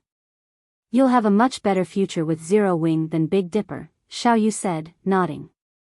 When he had first tasked Liang Jing to serve as Shi Feng's assistant, he had done so to get a better understanding of the mysterious man. He had been confident in her capabilities, but he had never thought that Shi Feng would poach such a talented employee. But the outcome wasn't so bad. After all, Liang Jing owed him a debt of gratitude. If she became one of Zero Wing's upper echelons in the future, the Big Dipper Group could benefit as well. Thank you, Chairman. Liang Jing said sincerely. Meanwhile, below Big Dipper Tower. As the dojo's many envious members watched, Zero Wing's internal members left for the airport on multiple high-class buses. After several hours of travel, Zero Wing's internal members finally arrived before the building that had previously served as Ouroboros's main headquarters. As they alighted from the buses, the towering skyscraper drew their gazes upward, over 100 stories tall, leaving them astounded. Welcome, Gentle Snow greeted as she and her assistant emerged from the building. The rooms and facilities inside are ready for your use. We have also updated the virtual training system. Everyone can begin training right away. Let's forget about training for today and let everyone adapt first, Shi Feng said, smiling as he glanced at the excited crowd behind him. We'll focus on recruitment today. I have already sent people to advertise the matter. I doubt it will be long before independent experts and workshops seek us out, Gentle Snow said, nodding. She understood that starting everyone on their work after arriving was a little rushed. Moreover, losing one day of training wouldn't affect Zero Wing's development significantly. When Zero Wing's internal members heard that Shi Feng and Gentle Snow had given them a day off, they were elated. They dashed into the building to explore the new training ground. The building that had served as Ouroboros's main headquarters had 133 floors. It had been divided into multiple areas, covering offices, training areas, entertainment areas, and rest areas. Every internal member would receive their own living space, and they wouldn't be nearly as cramped as they had been in the Greenwater Villa, where they had shared a room with several others. When Liang Jing had finished touring the building, she had been stupefied. Every facility in the building was state-of-the-art. Even the simplest accommodation was as luxurious as a 4-star hotel, whereas the top-level rooms and suites were on par with 5-star hotels. Standing in the top-floor suite of the building, excitement bubbled up in Shi Feng as he gazed at the night view from the French windows. He found it hard to believe that such a magnificent building officially belonged to Zero Wing, now the guild's main headquarters.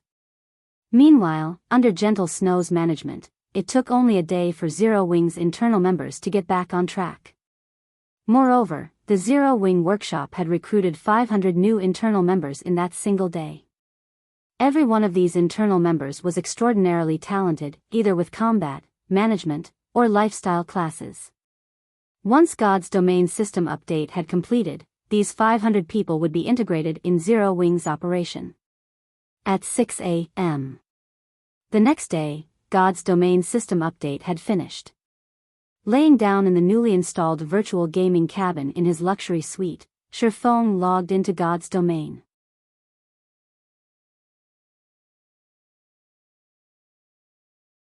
Chapter 1937, Rapid Expansion Sea of Death, Island. The mental assistance system has finally activated.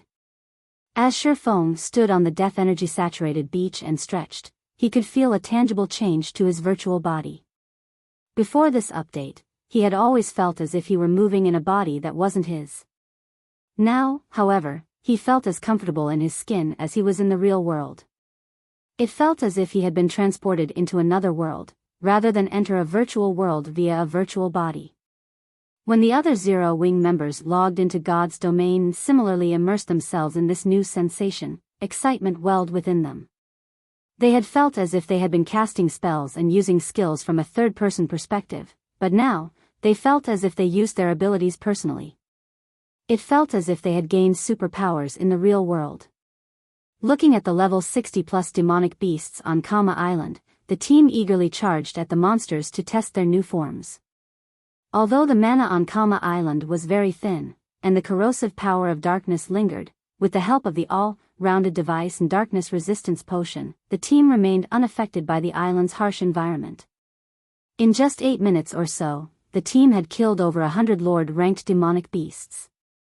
Guild Leader, we've just received a report. Due to the system update, many players have begun to learn advanced combat methods from the ancient survivors. As a result, far fewer players are interested in joining Zero Wing, Aqua Rose reported. Then, in a quieter tone, she continued, moreover, the various large guilds have started mass recruiting members, and they've lowered their recruitment requirements significantly, especially Blackwater. Blackwater has improved the benefits it offers its elite members by a significant margin. Blackwater is now offering nearly 40% more than Zero Wing. Because of this, many of the players that had applied to join our guild at the Secret Stone Fortress in Silverwing Town have left to join Blackwater. Blackwater really is vicious. To think it would increase its benefit packages by so much. Aqua Rose's report astonished Feng a little, but once he gave the matter some thought, he wasn't overly surprised. The return of the Survivors expansion pack heralded a new area where every major power in the game would seek to recruit elite players. Currently, the Trial Tower was still used to determine players' combat standards. The higher a player climbed in the tower, the stronger combat standards they'd need to progress. Naturally, the fastest way to improve one's combat standards was by learning combat techniques. If players could grasp a single basic combat technique, they'd be almost guaranteed to reach the Trial Tower's 5th floor, which would mean that the player had reached the realm of experts. With the ancient survivors' return, players only needed a small amount of money to learn advanced combat methods. Although these advanced combat methods might not be as helpful as a basic combat technique, they were close. In other words, elite players would have a high probability of reaching the Trial Tower's 5th floor as long as they learned these advanced combat techniques. After all, the various large guilds' elite members, on average, could reach the 4th floor. The only real between elite players was their progress on the 4th floor. Oftentimes, a guild's strength was based on the number of experts it had, since high-difficulty dungeons and quests had very high combat standard requirements. These challenges usually required expert players. Thus, expert players comprised a guild's key support pillar. Now that the return of the Survivors expansion pack had activated, it was only natural that all of God's domain had become so frantic. This expansion pack was particularly beneficial to wealthy guilds like Blackwater. Recruiting elite standard players was much cheaper than poaching experts, and now that elite standard independent players had a much easier time reaching the Trial Tower's 5th floor, it was only natural that Blackwater spared no effort in recruiting them. Guild Leader, should we lower our recruitment standards a little? Blackwater might steal the Ore Empire's independent elite players otherwise. If that happens, contesting Blackwater will be quite difficult in the future, Aqua Rose said worriedly. The Ore Empire wasn't like Starmoon Kingdom, it had become a hub for multiple kingdoms and empires.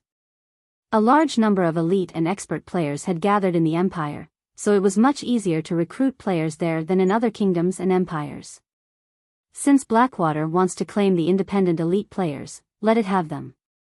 Unlike Blackwater, we don't have the funds to play that game. Our recruitment standards will stay the same. Continue to prioritize the development of players with potential. We won't try to contest over the ready-made independent elite players, Feng said, smiling as he shook his head.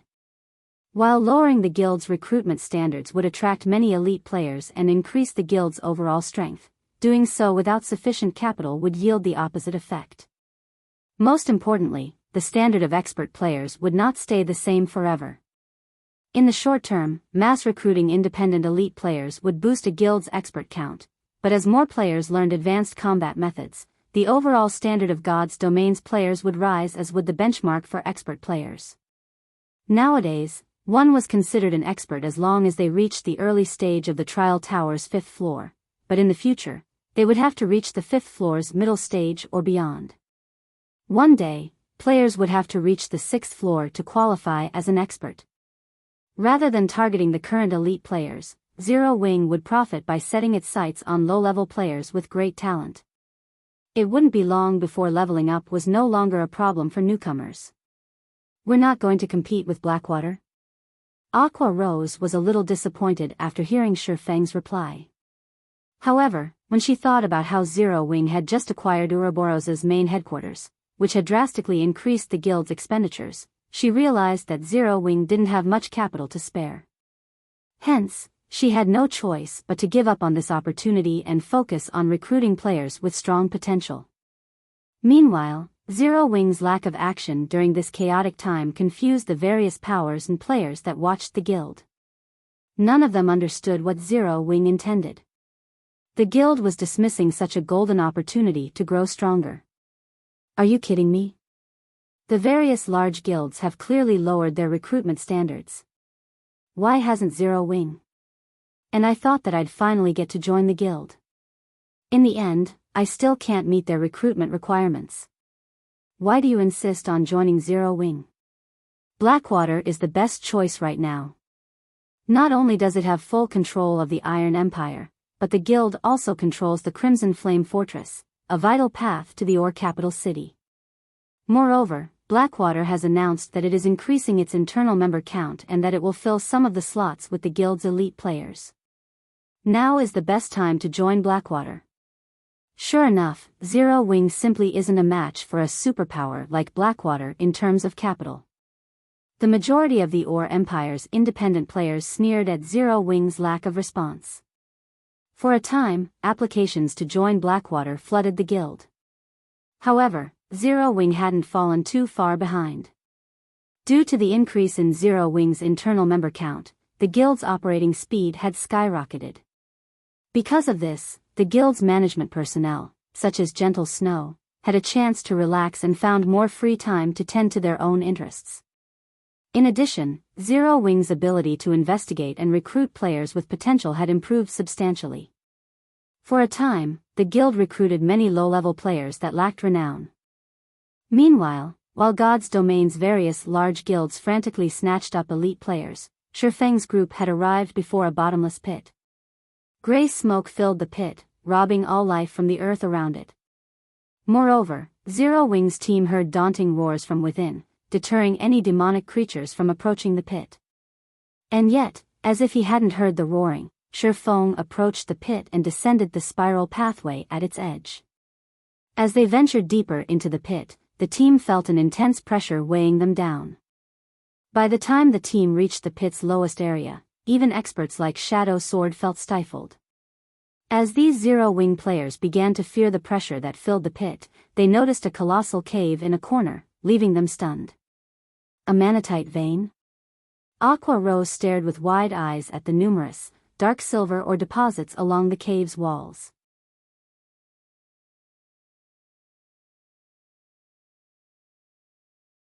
Chapter 1938, Magicbreaking Crossbow. The faint metallic luster and mana fluctuations in the dark cave stunned Zero Wing's team. Once they realized what they were looking at, they couldn't help their excitement, their breathing becoming a little hurried. Dark silver, and this mana fluctuation. There's no mistake. This is a manatite vein. Blackie's eyes glowed as he gazed at the dark silver ore. Guild leader, we're rich. Ordinary players might not know much about ores, but all of these players were guild experts. They had access to far more information than ordinary players on the subject, especially on precious ores that generated magic crystals as a byproduct like manatite. Such veins had already been the cause of plenty of struggles between gods' domain's various superpowers. Based on Blackie's knowledge, for major guild wars had been fought between superpowers over the discovery of an or vein that generated magic crystals. Each war had involved multiple superpowers, with at least 4 involved in the smaller struggles, and up to 6 superpowers participating in the larger wars. These various superpowers had spared no effort while competing for the vein. The most impressive war had involved over 1 million players and nearly a full day of combat. By the time the war had ended, more than 600,000 players had been slain. The participating superpowers had suffered severe losses. Considering these wars, or veins that generated magic crystals were akin to a war horn, signaling the start of another mass battle. However, despite the extreme costs, the superpowers that eventually secured the veins had judged the benefits worth the cost. Magic crystals were a guild's foundation and an important resource for nurturing experts, which were essential in protecting a guild town. Moreover, as players reached higher levels, magic crystals would become even more important. Currently, players needed magic crystals to use the Divine Colosseum, trade with special NPC merchants, and fuel powerful magic tools. Zero Wing's teleportation arrays, magic towers, and defensive magic arrays were a few examples, all of which required a ton of magic crystals each day to maintain. Yet, while the various superpowers fought to obtain veins that generated magic crystals, Zero Wing had discovered one without attracting attention. Now, the guild simply needed to occupy the ore vein and send people to mine it in secret. It would be able to avoid paying a bloody cost. If Zero Wing had a stable magic crystal income, the guild could reach new heights in a short time. Blackie wasn't the only one with such thoughts. Aqua Rose was also ecstatic over the discovery of this manatite vein. Although the manatite vein wasn't as valuable as the attributed ore vein in the Flame Demon's Valley, the valley's environment was simply too harsh for players. Conducting a large-scale mining operation there was impossible. Fortunately, Karna Island was different. The thin mana here would not affect mining players overmuch. The only problem was the darkness corrosion, but that could be easily solved with darkness resistance potions. With the candlelight trading firm's current strength, mass-producing darkness resistance potions would be a piece of cake. Dispatching a large number of players to mine this manatite vein was definitely possible for Zero Wing. Once Zero Wing harvested enough magic crystals and nurtured a large number of experts, the guild wouldn't have to remain passive in the Orc Empire. It could take the initiative to face Beast Emperor and Blackwater head-on. As the team celebrated the manatite vein before them, nearly 100 dark-skinned, armed Demonkin. The Demonkin were all level 65 and above, and the weakest among them was a lord. The strongest Demonkin was even a level 66 Grand Lord. The group radiated a chilling aura and moved like a well-trained army. What startled the players the most was the Demonkin patrol squad's heavy crossbows. The weapons were covered in runes, which gathered the surrounding mana to them. Even from some distance away, Zero Wing's members could sense how dangerous those crossbows were. Magic-breaking crossbows? When Feng saw the Demonkin's weapons, he was astonished. Feng had known that the manatite vein was a Demonkin nest, and Pantheon had paid a high price to secure the vein in his previous life. However, he hadn't expected these Demonkin to be so powerful. A single patrol squad even wielded multiple magic-breaking crossbows. Magic-breaking crossbows were lightweight war weapons that individual players could control. They were similar to expendable tools, such as engineered bombs. Not only did the magic-breaking crossbows' attacks carry Tier 3 power, but they were also incredibly fast. Even Tier 2 assassins would struggle to dodge the crossbow's bolts. Meanwhile, with this Demonkin patrol squad's strength, annihilating a team of 100 Tier 2 players wouldn't be much of a problem. It was no wonder why Pantheon had paid so dearly. Everyone, prepare for battle. This is a Demonkin nest. Don't let a single one escape. If any do, they'll notify their companions, Feng instructed as he watched the patrolling Demonkin. Fire, sneak over to the patrol squad with the assassin unit. Once the fight begins, focus on keeping the Demonkin with the crossbows under control. Do not give them any opportunities to use those heavy crossbows. Leave it to us. We'll make sure that they don't fire a single bolt. Fire Dance said, nodding as she eyed the crossbow-wielding lords. Feng then assigned tasks to the rest of his team. Once Fire Dance's assassin unit was in position, Feng sent Kola, Turtledove, and Yi Wumian to start the fight according to plan. Go! The three MTs charged at the Demonkin patrol squad without hesitation. When the Demonkin noticed the MT trio, they responded by launching their own attacks, but Kola and his companions ignored them. Relying on their powerful defense and strength, the trio bulldozed through the Demonkin formation and straight toward the cave entrance, sealing off the Demonkin's path of retreat. It was then that Fire Dance's unit ambushed the crossbow-wielding Demonkin while the rest of Zero Wing's members surrounded the monsters and prevented their escape, ensuring that the Demonkin couldn't flee to single their allies. Meanwhile, while Zero Wing's members cleared out the Demonkin, a party of 6 assassins discovered the massive pit. Leader, I've checked their path with my advanced tracking skill. Zero Wing's members should be inside this pit. Good. Let's head inside, the level 58, Tier 2 assassin clad in grey nodded before entering the pit.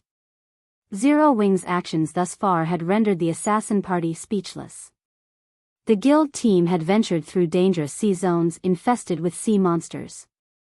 Initially, their tracking fleet had consisted of multiple speedboats, but only a single party of players still lived by the time they had reached Karna Island. Sea monsters had killed the rest. Fortunately, they hadn't lost track of their prey and could continue their mission. Running along the narrow, winding path, the assassin party soon reached the bottom of the pit. Leader, look. Zero Wing's members are fighting Demonkin. These Demonkin are so powerful. Even the weakest is a lord.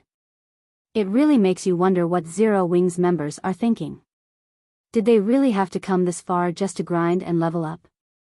Wait a minute. The ore at the cave entrance looks like Manatite Oregon. There are so many Manatite deposits here. Is this a Manatite vein?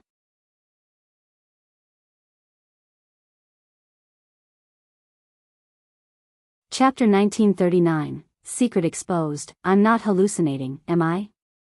Leader, we're rich. Miracle's 6 assassins gazed at the Manatite deposits around the cave entrance with sparkling eyes. They were very familiar with Manatite veins, and they knew how valuable such veins were.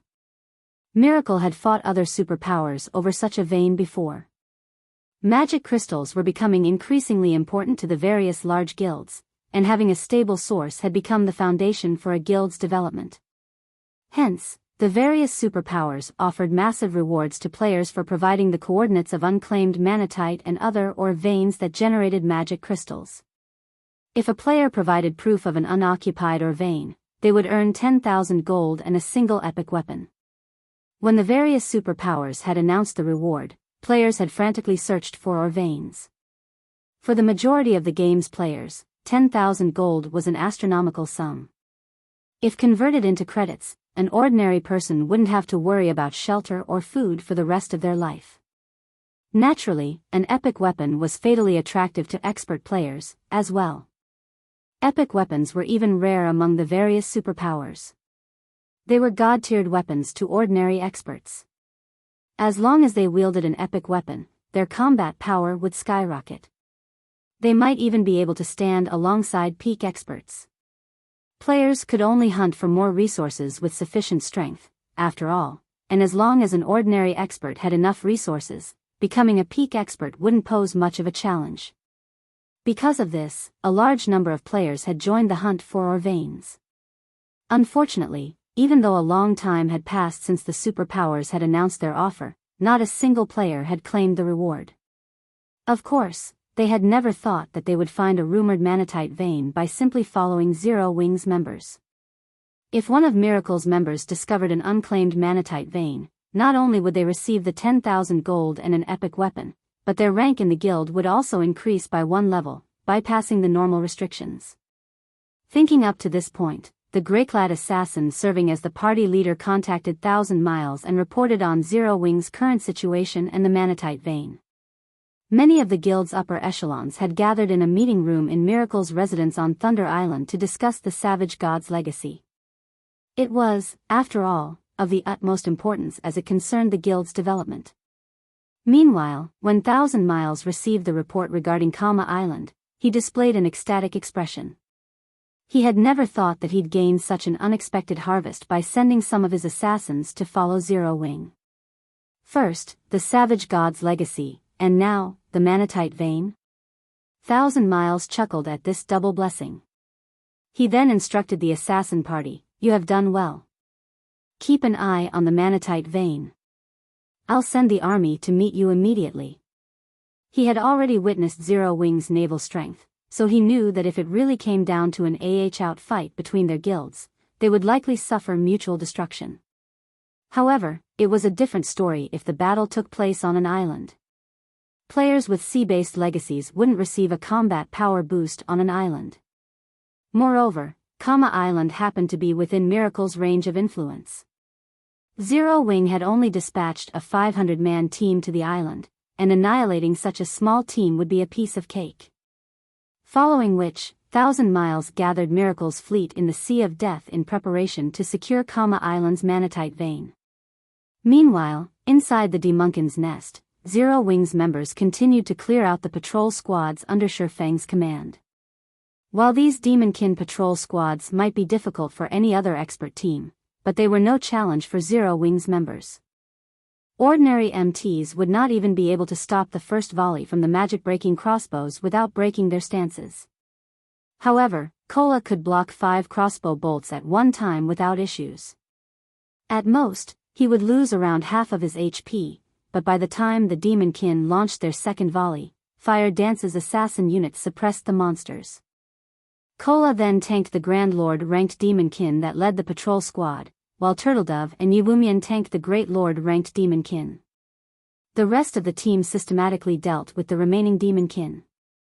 The Demonkin granted more EXP than ordinary monsters of the same rank and level, and they dropped relatively good weapons and equipment, all of which were level 60 and 65 bronze and mysterious iron rank. Occasionally, the Grand Lord-ranked Demonkin even dropped level 60 secret silver equipment. When the team had defeated the 4th patrol squad, a tattered piece of parchment dropped from one of the Demonkin. "This actually drops here?" Feng was stunned as he inspected the tattered parchment piece. This leaf of parchment was a fragment of the magic-breaking crossbow design. If he could gather 6 fragments, he'd be able to form the complete design. Although the various large guilds were ignorant of the magic-breaking crossbow, Feng wasn't. In the past, small guilds had commonly used the weapons. Small guilds' teams had even considered it necessary for grinding in the fields. At the end of the day, only a small portion of God's domain's player base would reach the realm of expert players. Very few would reach Tier 3, and even less would climb beyond that to Tier 4 and 5. Having Tier 4 and 5 players would be practically impossible for the various large guilds. So, what were these guilds supposed to do if they encountered hostile Tier 4 or 5 experts? The answer to that question was reliance on lightweight war weapons and tools like the magic-breaking crossbow. The magic-breaking crossbow's attacks carried Tier 3 power, and while that might not seem impressive, the weapon's attack speed was so high that even Tier 4 players struggled to evade its attacks. If a group of players fired magic-breaking crossbows simultaneously, even Tier 4 players would be at risk of dying. However, the magic-breaking crossbow design was extremely rare, generally only available in ancient ruins. Now that he knew that the Demonkin here dropped fragments of the design, why wouldn't he be surprised? Even in the hands of a Tier 0 player, the magic-breaking crossbow would exhibit Tier 3 power and threaten Tier 4 players. If he could mass-produce these weapons, even dealing with an army of Tier 2 experts would be child's play. Thinking up to this point, Feng inspired his team to grind the Demonkin with far greater fervor. Unfortunately, after nearly 4 hours and constantly using divine providence, the team had only collected 3 fragments. They were still far from completing the design. As Feng prepared to lead his guildmates further into the Demonkin nest, Phoenix Rain called him. Guild leader Black Flame, just what are you doing on Kama Island? Phoenix Rain demanded with a serious expression. I've just received a report stating that Miracle is gathering a force of more than 30,000 players to head for the island. Over 7,000 of them are Tier 1 experts, and more than 400 are Tier 2 experts. She found it truly unbelievable that Miracle was mobilizing such a large force just to deal with Zero Wing's 500-man team. Miracle's gathering more than 30,000 players to take us out?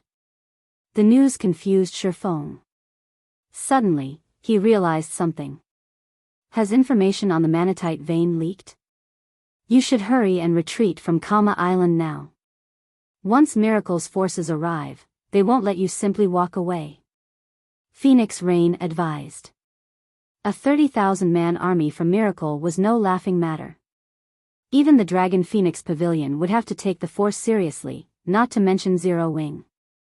Thank you for informing me, but Miracle will have to think twice if it wants to force Zero Wing to flee, Feng said, smiling before disconnecting the call. Although he hadn't expected this development, Zero Wing wasn't as weak as it had been in the past.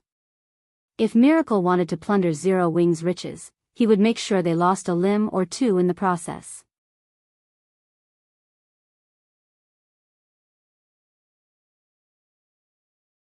Chapter 1940, Feng's Decision. Big Sis Rain, how are things on Zero Wing's side? Based on the latest update, Miracle's forces should arrive on Kama Island in 10 minutes or so, Blue Phoenix asked anxiously as she read the most recent report she had received from her subordinate. It might be fine if Miracle had simply sent 30,000 elite players, but a considerable portion of its army was expert players. This wasn't a trivial matter. If such a powerful team trapped Zero Wing's team, it would be annihilated. Aqua Rose's sea-based peak legacy couldn't help them either. The battle would take place on land, and Aqua Rose wouldn't receive a boost to her combat power. Based on Black Flame's attitude, I doubt that Zero Wing will leave Kama Island without a fight, Phoenix Rain said, shaking her head. She felt that Feng was simply too reckless. She then ordered, Blue, relay my commands. Have all nearby guild members gather on Kama Island. We'll hurry and reinforce Zero Wing immediately. I'll get it done. Blue Phoenix nodded. Meanwhile, in the Demonkin's nest on Kama Island, Zero Wing's members were horrified when they heard about Miracle's mobilization. They had never thought that the guild would be so ruthless as to dispatch an army of 30,000 players. This was the army of a super first-rate guild, not a first-rate guild. Moreover, Miracle had only dispatched slightly fewer Tier 2 experts than the number Zero Wing currently had on the island. If they tried to stand their ground against Miracle's army, the battle would definitely end with their deaths. Guild leader, are we going to retaliate? Aqua Rose asked Feng. No. With our current strength, fighting Miracle would be suicide, Feng said, shaking his head. They might have had a chance if Miracle had merely dispatched ordinary and elite players. With Zero Wing's team of Tier 2 experts, they could use guerrilla tactics and have a chance of surviving Miracle's 30,000-strong army. Unfortunately, reality was cruel.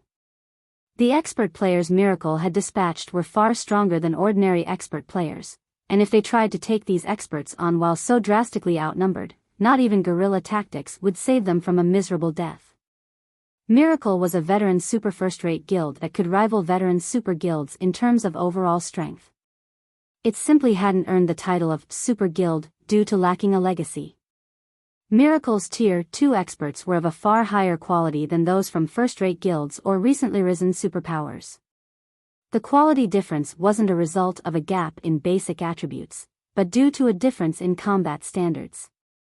Refinement Realm experts were considered top-ranked players in first-rate guilds, but to superpowers, Refinement Realm experts ranked nowhere near the top. Naturally, the difference between a Refinement Realm expert and one who hadn't reached that realm wasn't easy to make up. Zero Wing had been able to stand against super first-rate guilds and super guilds because these powers had only dispatched a small number of their Refinement Realm experts or by relying on its players' overwhelming advantage in basic attributes. However, this situation was different. In an era where weapons and equipment drop rates had decreased, Zero Wing's Tier 2 experts no longer had as much of a basic attribute advantage. In a one-on-one fight, Miracle's Tier 2 experts would stomp on most of Zero Wing's. Unfortunately, it couldn't be helped.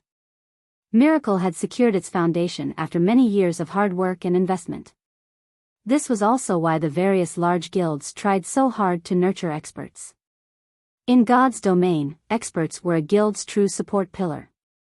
Weapons, equipment, and tools were only one of the many means used to improve a guild's strength. Then, are we going to retreat? Aqua Rose asked. No. We cannot afford to do that. This is a manatite vein we are talking about. Finding another one won't be easy, Feng said, shaking his head. Aqua Rose was speechless. If they weren't going to fight or retreat, what were they going to do? For now, you'll continue to lead the team and clear out the Demonkin next. Leave Miracle to me. No matter what happens, don't leave the cave, Feng said, chuckling in response to Aqua Rose's confusion. Guild leader, you're not planning on dealing with Miracle by yourself, are you? That's too dangerous. I'll go with you. Aqua Rose anxiously insisted after realizing that Feng intended to act solo.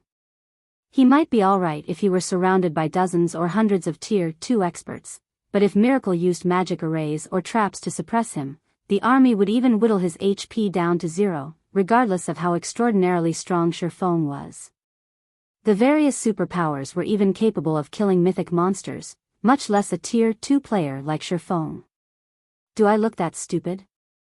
Feng laughed when he noticed Aqua Rose's nervous reaction. Relax. I know what I am doing. After saying so, Feng left the Demonkin nest alone. Meanwhile, a large fraction of Miracle's members had gathered on Kama Island's beach. Even 1,000 Miles had arrived to command the battle personally. Miracle's 30,000-strong army occupied more than half of the island's beach. Even the lowest-leveled player present was level 56, and they were all well-equipped. As for Refinement Realm experts, just the ones participating in the expedition this time numbered more than 150, and every one of them was a Tier 2 player. Vice Guild Leader, the Manatite Vein is located in a massive pit in the island's valley. The leader of the assassin party that had tracked Zero Wing's team reported from 1,000 Miles aside. I've already stationed my party outside the cave entrance to deal with Zero Wing's members. Thus far, the guild hasn't shown any signs of retreating. Zero Wing must be suicidal. They still haven't fled. 1,000 Miles laughed. Haven't they made peace with losing their Manatite Vein? Miracle had not tried to hide its large-scale mobilization. With Zero Wing's connection with Phoenix Rain, how could the guild have possibly missed Miracle's movements? The only explanation was that Zero Wing was being stubborn. But it didn't matter. The difference between the two guilds' strength was already massive, and the Sea of Death's inner region was Miracle's territory. Zero Wing didn't stand a chance. Suddenly, the grey-clad assassin's expression darkened as he reported to 1,000 Miles. Sensing the change, 1,000 Miles demanded, "What happened?" A moment ago, Black Flame abruptly charged out of the cave. Moreover, he discovered the 5 players I left to guard the entrance and killed them all, the assassin muttered softly. Interesting. He dares to emerge alone? Does he plan to use guerrilla tactics with the power of a single player? 1,000 Miles's lips curled into a smile. Perhaps we should play along. Relay my orders. Have every team prepare a magic array and use it the moment they spot Black Flame. I want to see what he is capable of in the face of Miracle's army. After 1,000 Miles issued the command, Miracle's members swarmed Kama Island in 100-man teams, sweeping across the island like a fine-toothed comb in their search for Feng. With how closely the various teams operated, if one of them discovered their quarry, reinforcements would reach the scene quickly. Meanwhile, roughly 2,000 yards away from Miracle's army, Feng grinned as he watched Miracle's approaching army from the top of the island's valley. He then pulled a tome that radiated demonic energy from his bag. This tome was none other than the ancient Abyssal Book, an abyssal treasure that he could use to open an abyss passage. Dark Abyss, Descend.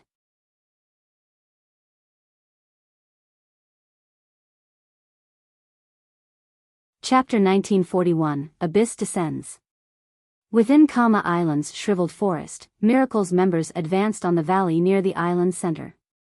Vice Guild Leader, I found Black Flame's tracks. By the looks of it, he has traveled past here before. It's very likely that he is ahead of us in the valley. Although the terrain here is complex, it is also a dead end. As long as we surround the valley's exit, he won't get away, the grey-clad assassin said, grinning at the tracks on the ground before gesturing to the valley ahead. Miracle had already sealed the island with magic arrays, so players couldn't use return scrolls or instantaneous movement magic scrolls to flee. In other words, the only way to leave Kama Island was on foot. While Feng would have the ability to employ guerrilla tactics from within the valley's complex terrain, he had also sealed off his own path of retreat. It might not have been a disadvantage if Feng were merely facing several thousand players, but what awaited him was an army of 30,000. Such a large force was more than enough to search every inch of the valley. Feng wouldn't have room for guerrilla warfare. As long as he revealed himself, he'd be surrounded and killed. Good. Since Black Flame is so eager to die, we'll grant his wish. Leave 50 Tier 2 players to guard the exit. Everyone else, search the valley. Leave no stone unturned. 1,000 Miles barked as he watched the dark, distant valley. Remember, start recording the moment you spot him. I want everyone to know what happens when you make an enemy of Miracle. I will also reward a piece of epic equipment to anyone who kills Black Flame. Miracle had suffered significant losses in the battle on Savage God Island, and although they had achieved their goal, securing the Savage God's legacy, the various large guilds had learned of the Water Ghost Legion's miserable defeat and the loss of dozens of ships. This had wounded Miracle's prestige among the guilds. Now that Feng was trying to cause trouble for his guild, 1,000 Miles was more than willing to slay the man, using the opportunity to restore some of the guild's lost reputation. When Miracle's members heard 1,000 Miles' orders, they bubbled with excitement. Although a lot of epic weapons and equipment had been found in God's domain thus far, even the various superpowers considered such items a luxury. Aside from the various superpowers upper echelons and peak experts, guild players had no chance of wielding an epic ranked item. Now that they had the opportunity to obtain a piece of epic equipment by killing Feng, why wouldn't they be excited? Under 1,000 Miles' command, Miracle's members swiftly entered the valley and searched through the island like a fine-toothed comb. Everyone hoped that Feng would appear before them. Shortly after Miracle's members began their search, a powerful storm brewed above them. Countless spatial tears ripped apart the dusky sky. Seeing this, Miracle's members slowed to a halt, watching the scene above them. As they all wondered what was happening, the numerous spatial tears merged into one massive black hole, nearly half as large as Kama Island. Darkness energy then poured out, making the space around the black hole muddy and violent. A spatial passage? 1,000 Miles, who was quite knowledgeable about God's domain, found the black hole similar to spatial passages he had seen before. Only, the one above Kama Island was on a much larger scale. As 1,000 Miles wondered about the spatial passage that had appeared above the island, deafening roaring drifted out of the pathway. A winged monster, covered in pitch-black scales, then pulled itself from the spatial passage. The moment this scaled monster appeared, Miracle's members felt the threat of death looming over them. When some of the players used their identification skills on the scaled monster, they could not help but gasp. This monster was actually a level 160 lord. How is this possible? Why has such a powerful monster appeared? These players' thoughts became chaotic when they learned the scaled monster's identity. A Lord-ranked monster might not be a tough opponent since it was only the equivalent of a Tier 2 player, but a level 160 monster was basically invincible to current players. While the army was stunned by the sudden development, another scaled monster emerged from the black hole. Not only was the second monster much larger than the first, but its aura was also leaps and bounds more powerful. To make matters worse, more scaled monsters followed, swarming out of the spatial passage. 1, 2, 3. By the time these monsters covered half of the sky above Island, Miracle's members had gone from panic to full-on despair. One level 160 lord was enough to wipe out their 30,000-man army, much less an entire force of such monsters. Retreat. Everyone retreat immediately. 1,000 Miles shouted as he snapped out of his daze. Unfortunately, by the time 1,000 Miles had issued the command, the scaled monsters had descended on the players in the valley. They gave Miracle's members no chance for escape. Not only did the level 160 lords attack with unrivaled strength, but their speed was just as overwhelming. In the blink of an eye, several hundred Miracle members had transformed into streaks of light and vanished from the island. Several thousand players had died by the time Miracle's army had fled the valley, and plenty of Tier 2 experts had been among the slain. While Miracle's members ran for their lives, 1,000 Miles noticed a figure at the top of the mountain. He was very familiar with this figure. It was none other than Feng. Like an uninvolved passerby, Feng casually admired the massacre below. Damn it. It must be him. He must be responsible for opening that spatial passage. There's no way these monsters' arrival was a coincidence. Confusion and fury overwhelmed 1,000 Miles as he watched Feng. He actually summoned these monsters just to prevent Miracle from stealing the manatite vein, to prevent anyone from obtaining it? Insane. He is definitely insane.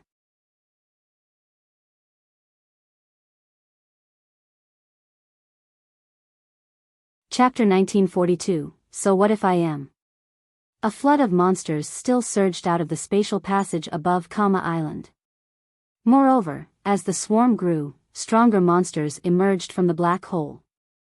At first, only lords had come forth, but then, great lords and grand lords had begun to arrive. Now, even mythic monsters appeared from the passage. Like hungry wolves spotting fresh meat, these monsters descended on the fleeing Miracle members the moment they emerged. Level 160 lords were enough to instant-kill Miracle's members, not to mention the higher-leveled Great Lord, Grand Lord, and mythic-ranked monsters. Although Miracle's members had scattered and run the moment they received 1,000 Miles' command, the flying monsters were too fast to outrun.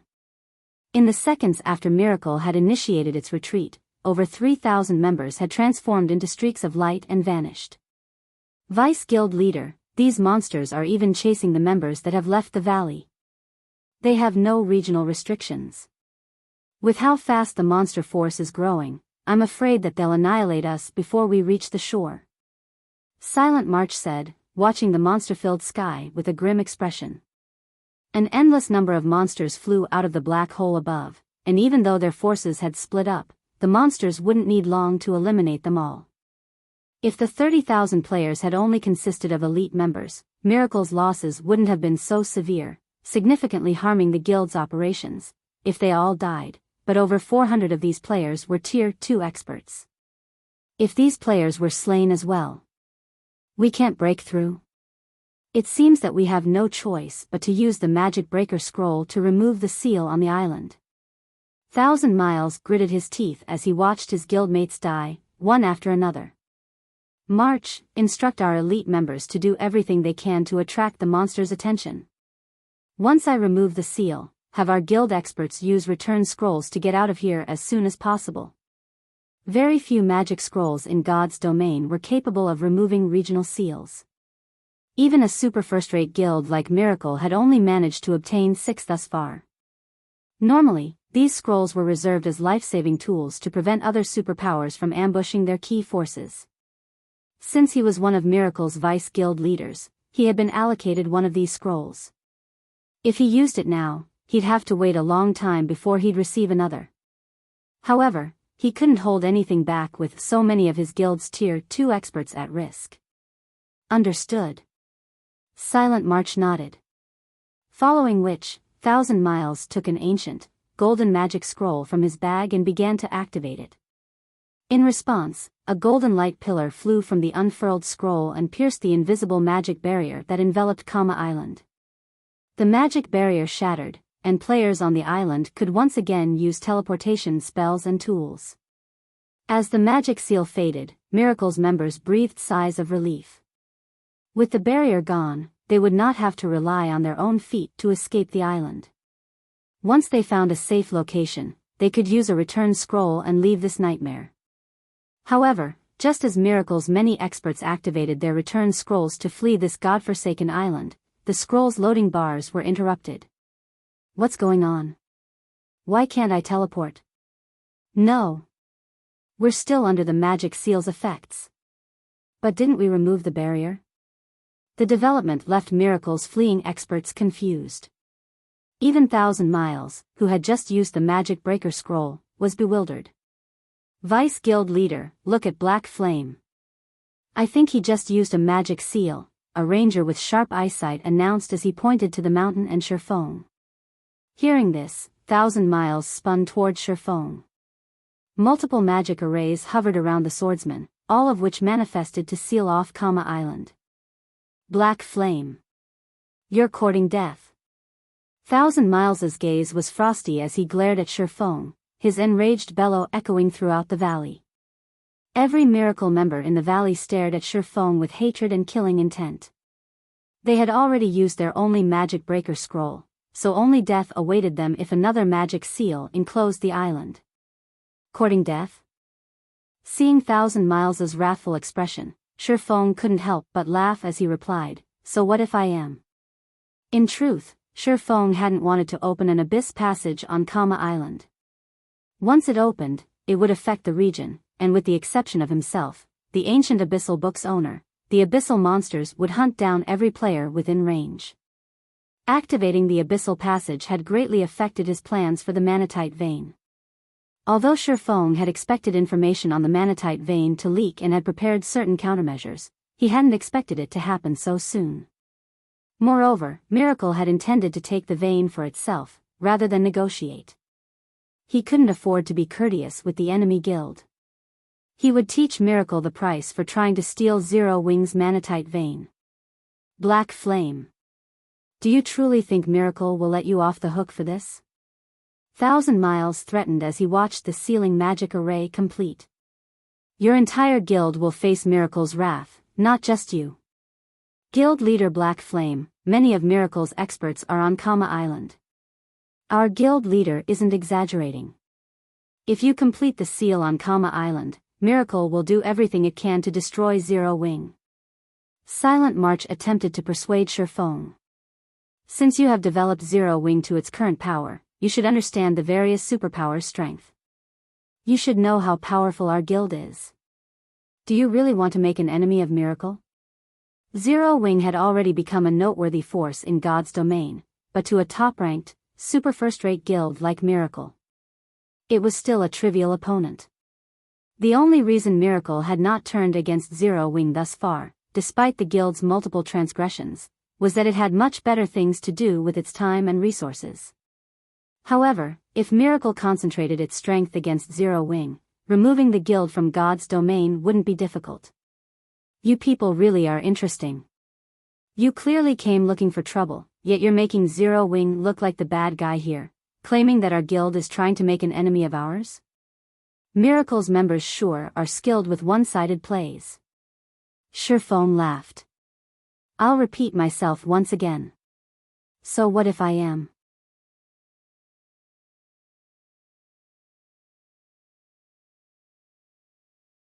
Chapter 1943, Zero Wing's Wrath. Black Flame, you're going too far. 1,000 Miles shouted hurriedly when he realized that Feng showed no intentions of canceling the magic array. We no longer have the power to take the Manatite Vein. We have even lost several thousand elites. If you complete the barrier around Kama Island, you might be able to use these monsters to kill us, but only once. However, Zero Wing will have to face Miracle's full wrath in return. Wrath? Feng could not help but laugh at 1,000 Miles. I don't know how terrifying Miracle's wrath is, but you should have a taste of Zero Wing's first. Feng's voice echoed throughout the valley, and Miracle's members felt a chill crawl down their spines from the indifference and killing intent his tone contained. They had never thought that Feng was so ruthless. He actually ignored his guild's safety to ensure their deaths. Insane. He must be insane. He wants to drag us down with him. How can a guild leader like this exist in God's domain? Miracle's members were bewildered as they stared at Feng. The various large guilds' guild leaders would do almost anything they could to ensure their guild's survival in God's domain. They often set aside their personal feelings for the bigger picture. Feng, on the other hand, didn't seem to care about Zero Wing's survival in the least, acting entirely on his emotions. However, Feng hadn't lied. While they weren't sure how Miracle would retaliate, they were certain that they'd face Zero Wing's wrath right now. Good. Very good. Since you want to duke it out, show me what you're capable of. 1,000 Miles shouted, his eyes turning bloodshot. Everyone, heed my command. Attack Black Flame with everything you've got. The magic seal has a long activation time. If we can interrupt his channeling, he can't seal off the island. I will personally gift anyone who kills Black Flame a piece of epic equipment. The Vice Guild leader is right. Our deaths are not certain yet. As long as we can interrupt Black Flame, we still have hope of surviving. If we kill Black Flame, we'll even get a piece of epic equipment. Right. This battle's outcome isn't set in stone. We still have a fighting chance. Kill Black Flame. Hearing 1,000 Miles' orders, Miracle's members knew that their only hope of survival hinged on striking Feng with everything they had. Otherwise, none of them should think of leaving Kama Island alive. Fortunately, the magic seal needed 2 minutes to complete. They weren't completely out of luck. As their morale recovered, Miracle's members charged toward Feng while ignoring the abyssal monsters around them. The only thing on their minds was Feng's death. Like wild beasts that had awakened from their slumber, the auras of the remaining 20,000+ players flared as they bared their teeth at their adversary. Retaliating even in the face of death? Feng sneered at the approaching mob. He stood just below the spatial passage, and as Miracle's members approached, they would encounter more abyssal monsters. With current players' strength, charging at these monsters was suicidal. But Miracle's players were in a frenzy.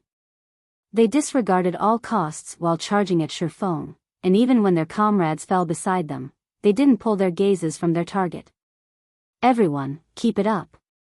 Black Flame is still channeling the magic array and can't move. If even one of us reaches him, victory will be ours. Silent March cried, rallying his troops. While a magic seal was powerful, it had an obvious flaw: the player activating it had to remain in a safe place. If the caster moved in the slightest, the channeling process would be interrupted and would fail.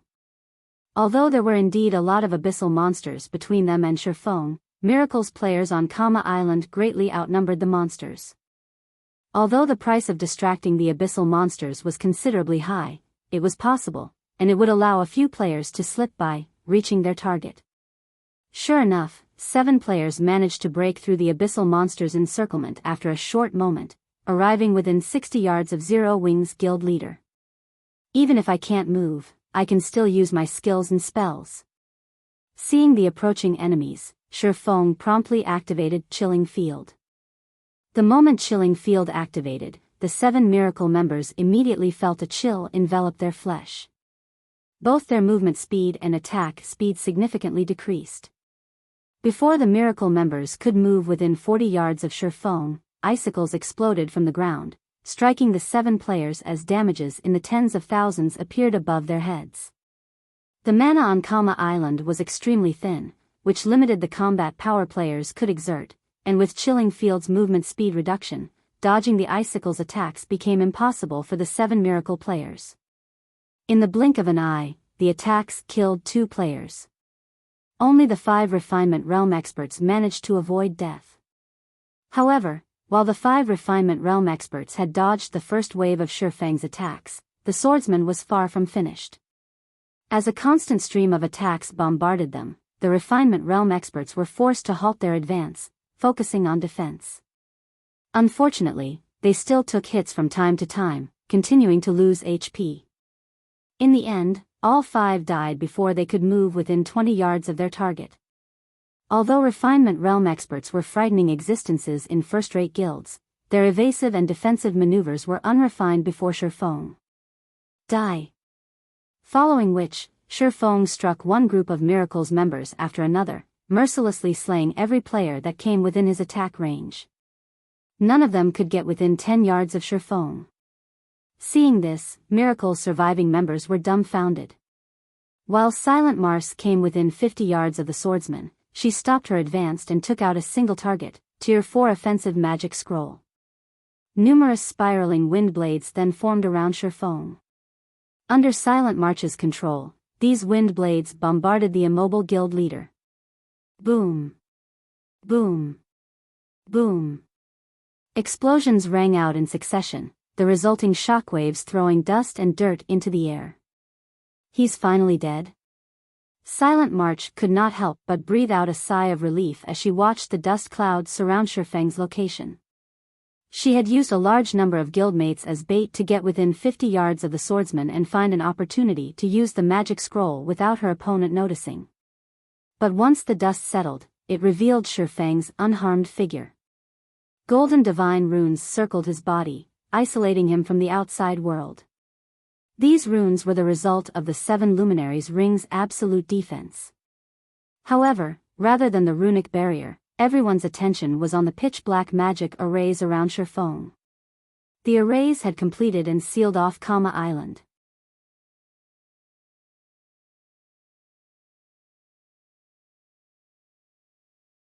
Chapter 1944, Slaying 1,000 Miles, U. 1,000 Miles paled when he saw the fully formed magic arrays. Magic scrolls like the Magicbreaker scroll was the only way to remove the magic seal once it was complete and before its duration ended. It's over. We're doomed. When the rest of Miracle's army saw the magic barrier slowly spread out from above them, they were distraught. Thousands of abyssal monsters had already emerged from the spatial passage. They had thought it would be possible to reach the island's shores before their annihilation when there had only been several hundred, but that hope was gone.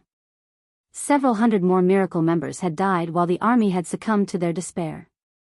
Players only snapped out of their daze, fleeing like madmen, when the fallen players' weapons and equipment hit the ground. Although they knew that they had no hope of surviving this, they prayed for a miracle to save them. Vice Guild Leader, what should we do? Silent March asked anxiously as she watched Miracle's Tier 2 experts fall, one after another. We're out of options now that the magic seal is complete. Have our experts bring up the rear. We're retreating, 1,000 Miles said, shaking his head. Now that the magic seal had taken shape, not even he had a countermeasure. Fortunately, he was one of Miracle's Vice Guild leaders, and his guild had allocated him plenty of life-saving tools. Unfortunately, he'd only be able to save a small number of players with the tools he had on hand. But, Silent March felt her heart bleed as she watched the abyssal monsters slaughter their guild's experts in the valley. Miracle had brought more than 7,000 experts to Kama Island. This was the first time their guild had suffered such a severe loss since joining God's domain. Enough. If you don't hurry, I can't guarantee our safe escape. 1,000 Miles snapped gravely. He, too, was reluctant to make the decision. He was, after all, responsible for this offensive operation. He wanted nothing more than to kill Feng, but he understood that with Feng's strength and the abyssal monster's interference, slaying the swordsman was impossible.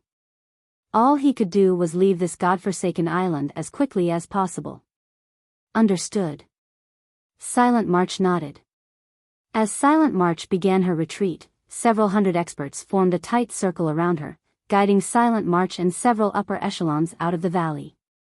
Black Flame, just you wait. It won't be long before I pay this back tenfold.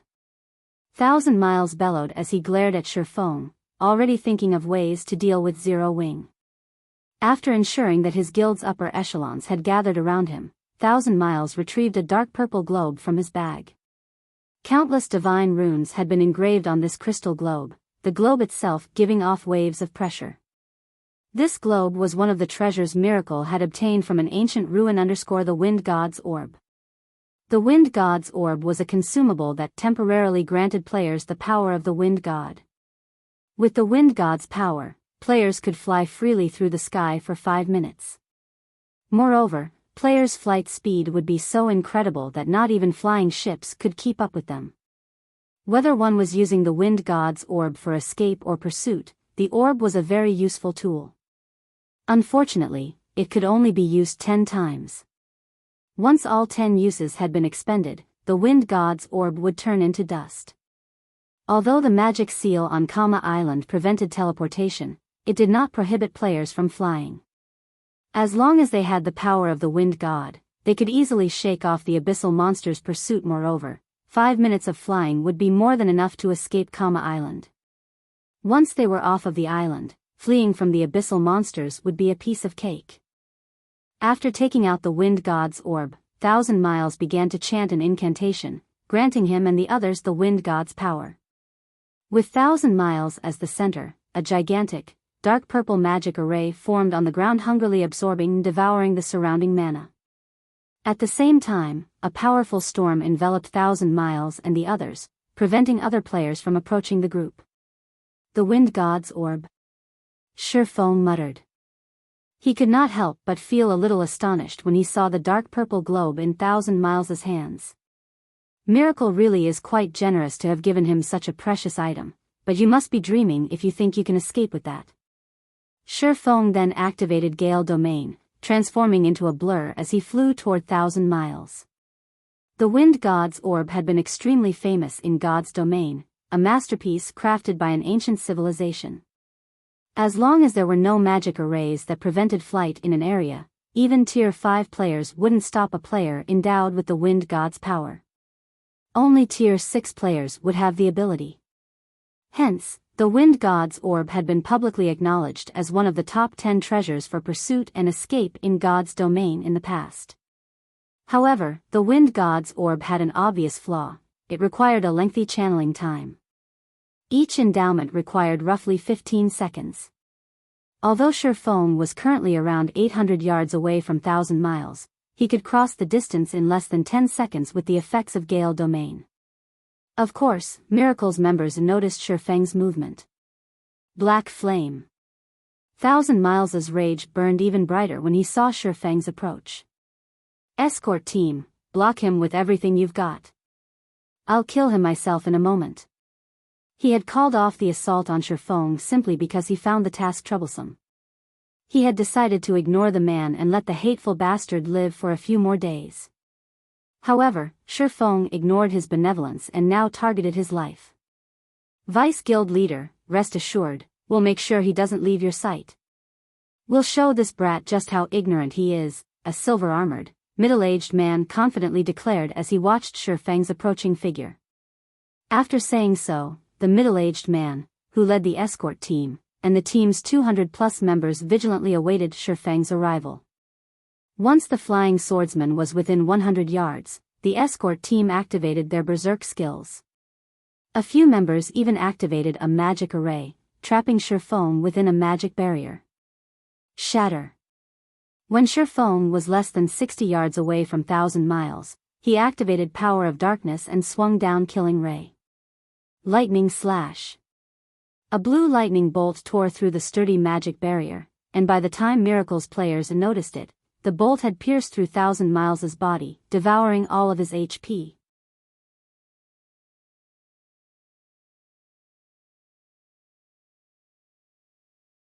Chapter 1945, Miracle Defeated. How is this possible? Silent March stared at 1,000 Miles' empty HP bar with wide eyes, shocked. That attack had been too fast and sudden. The escort team had clearly trapped Feng in a magic barrier that even a Grand Lord would need some time to struggle free from, yet Feng had broken free and killed 1,000 Miles with the same, single attack. Any player capable of rising to the position of Vice Guild Leader in a superpower had more than just strong management abilities but also had enough individual strength to convince others to follow them obediently. Although 1,000 Miles had been focused on activating the Wind God's Orb, landing a ranged attack should have been impossible, but Feng had taken advantage of the moment. 1,000 Miles had lowered his guard due to the magic barrier, claiming the man's life. God's domain had many spells and skills that quickly took effect, and by the time these abilities activated, even experts would be hard-pressed to dodge them normally. Players had to predict the attack's trajectory, taking preemptive measures to dodge or block the attack.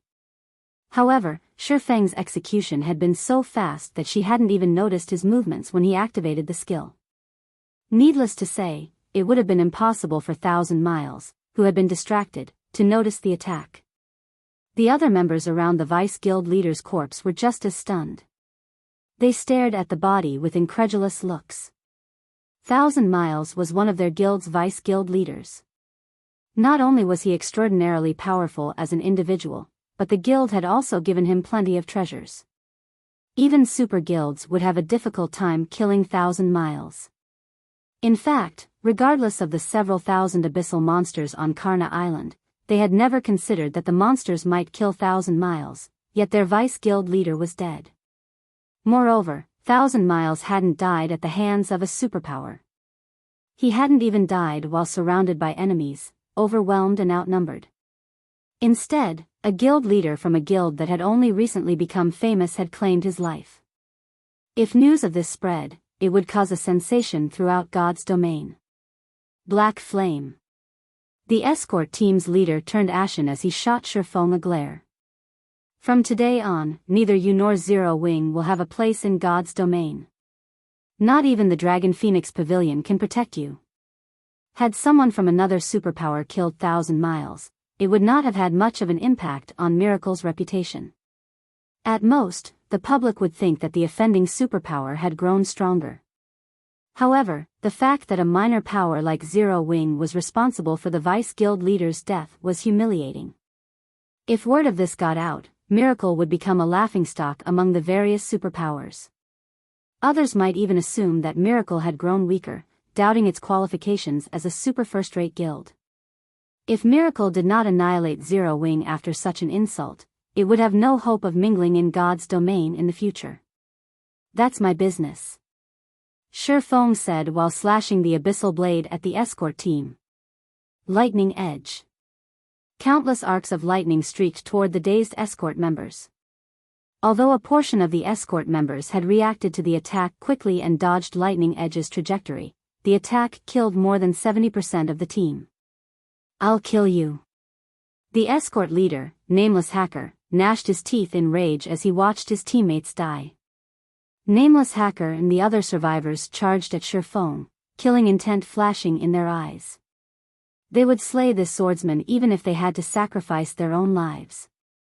I'll support you. Silent March was just as resolved to kill Feng. After activating her berserk skill, she began to chant an offensive spell, aiming for the guild leader. Although Nameless Hacker was not a match for Miracle Dragon, he was a peak expert at the Void Realm. If he had 20+ melee refinement realm experts supporting him, not even a domain realm expert would dare to take him on. Furthermore, he had the support of a magical class expert, Silent March. She could make up for the melee player's flaws by launching attacks at Feng's blind spots, which the melee players could not reach. Die. As Nameless Hacker reached Feng, he raised his greatsword and executed a downward slash. The greatsword transformed into a rainbow that descended on Feng. As the rainbow passed, even space began to crack. At the same time, the other escort members circled to Feng's sides and executed their strongest skills. As they attacked, they paid no attention to defense. They were fully intent on trading blow for blow with Feng. Once Silent March saw Nameless Hacker use his ultimate move, she followed by releasing her channeled spell, the Tier 2 Curse, Death Coffin. With Feng in the center, death energy filled a 30-yard radius, constantly corroding the players' lives. Silent March planned to use the escort team to buy time for death energy to detonate, killing the team and Feng. Meanwhile, Nameless Hacker and his comrades paid no heed to Silent March's spell. Now that 1,000 Miles was dead, they had no way to escape Karna Island before the abyssal monsters killed them, in any case.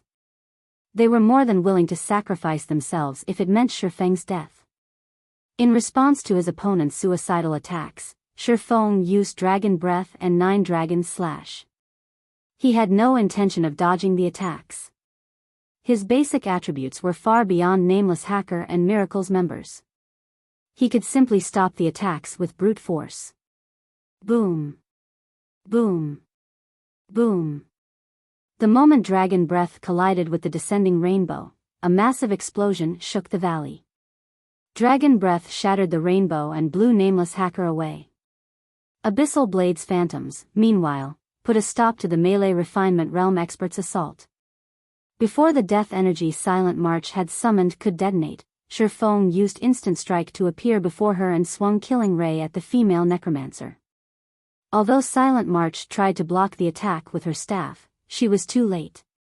Killing Ray shattered the magic barrier protecting Silent March and cut straight through her neck, instantly obliterating her HP. So fast. The escort team members were stunned. First, 1,000 miles had fallen.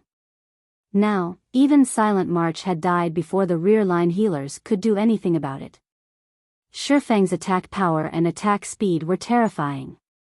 Without Silent March's assistance, Nameless Hacker and the others were utterly helpless against Feng. Even though they still had their healer support, Feng killed one after another. With the Abyssal Monster's interference, the entire escort team had been eliminated in less than 20 seconds. Seeing this, Miracle's surviving experts, who had been rushing over to help, turned and fled, losing any motivation to attack Feng. Unfortunately, the flying Abyssal Monsters gave Miracle's members no opportunities to escape Karna Island. In less than 10 minutes, all of the 30,000+ players Miracle had dispatched to the island were dead. None left the island alive.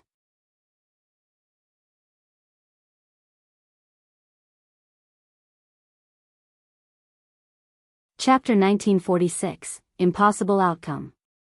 After Miracle's forces on Kama Island were annihilated, the Abyssal Monsters circling above began to scatter to the surrounding areas.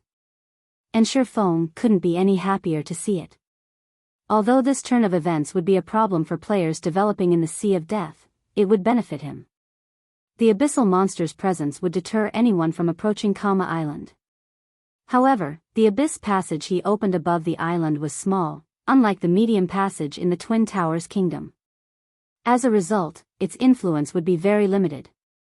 In the continent of God's domain, Abyssal Monsters couldn't roam freely since they were foreign to this world. Hence, the world's power constantly suppressed them.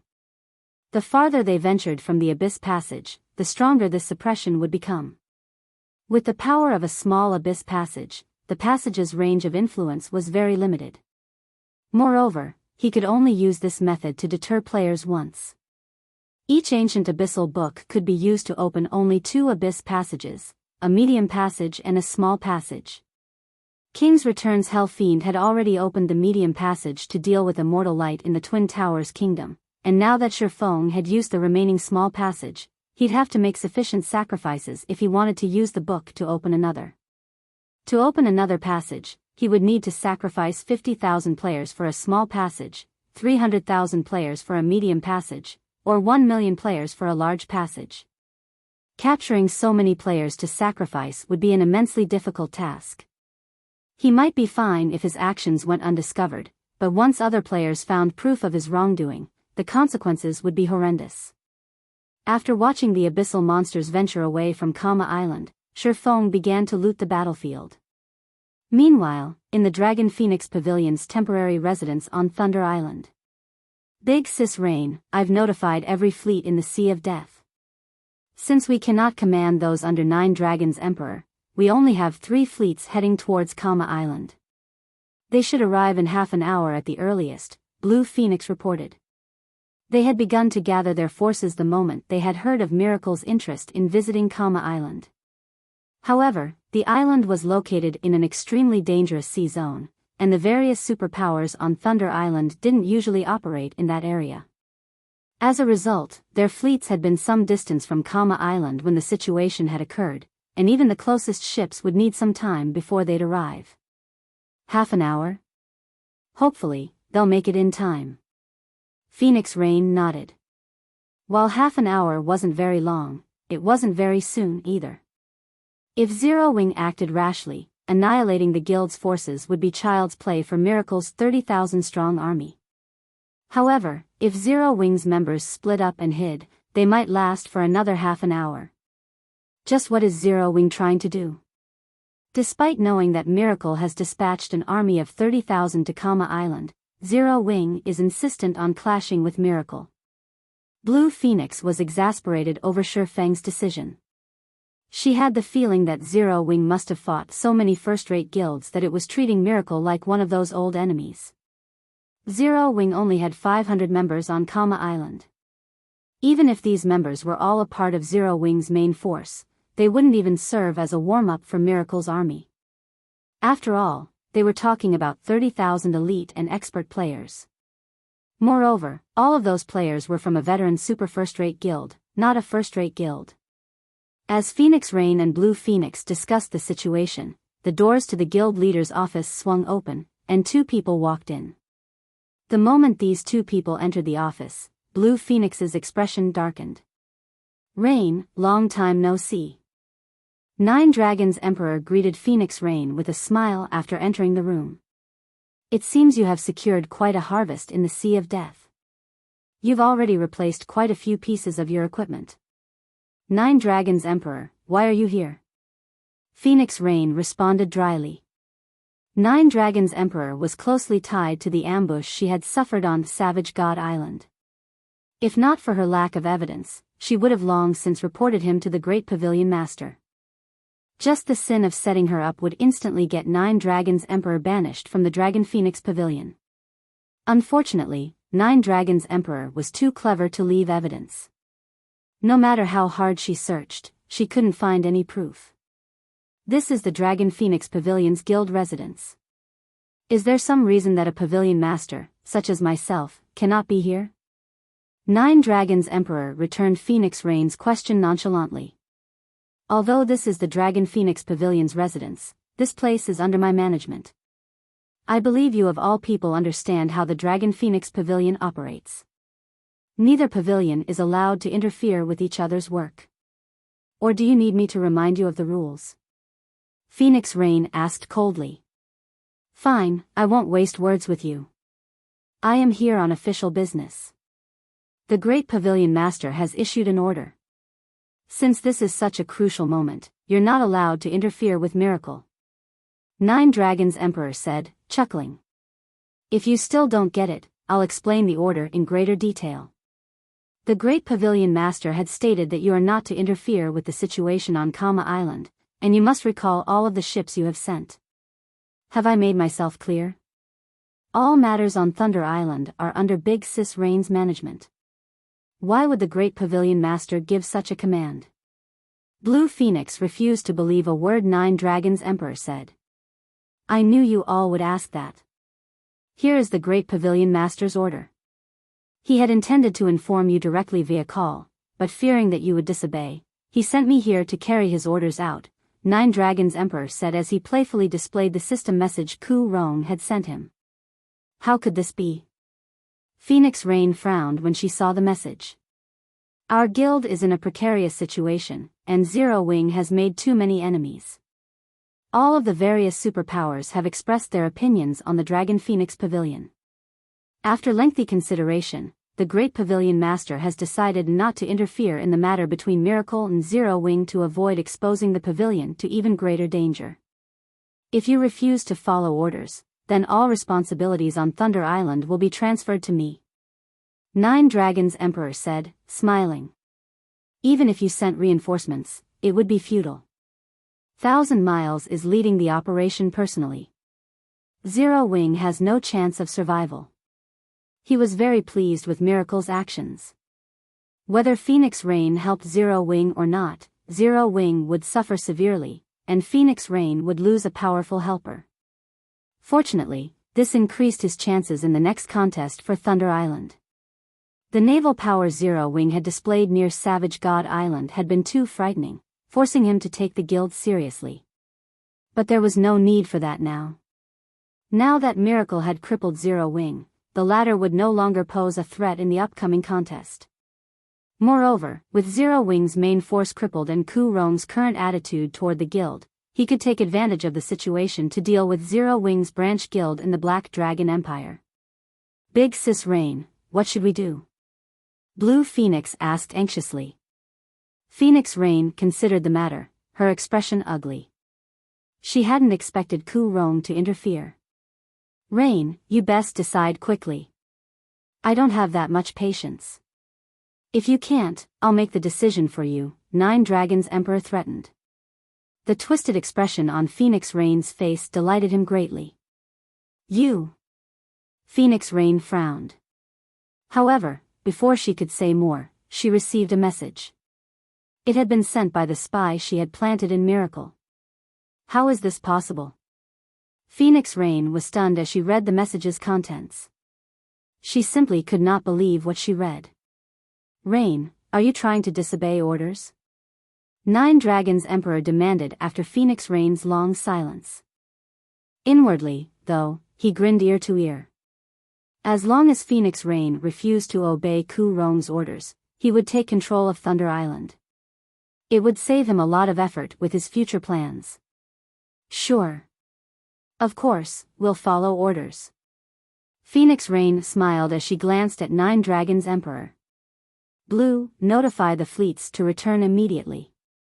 Return? Blue Phoenix was confused. Are we really doing this? Nine Dragons Emperor stared at Phoenix Rain in shock. He had never expected her to be so decisive. Of course.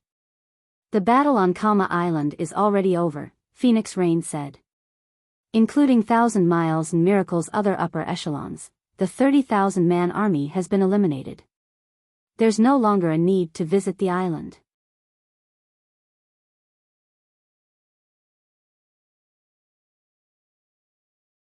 Chapter 1947, Bountiful Harvest.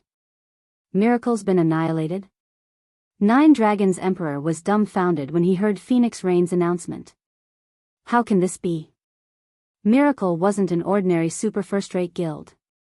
Aside from its weaker legacy, it was stronger than some super guilds overall. Furthermore, 1,000 Miles had led the operation personally.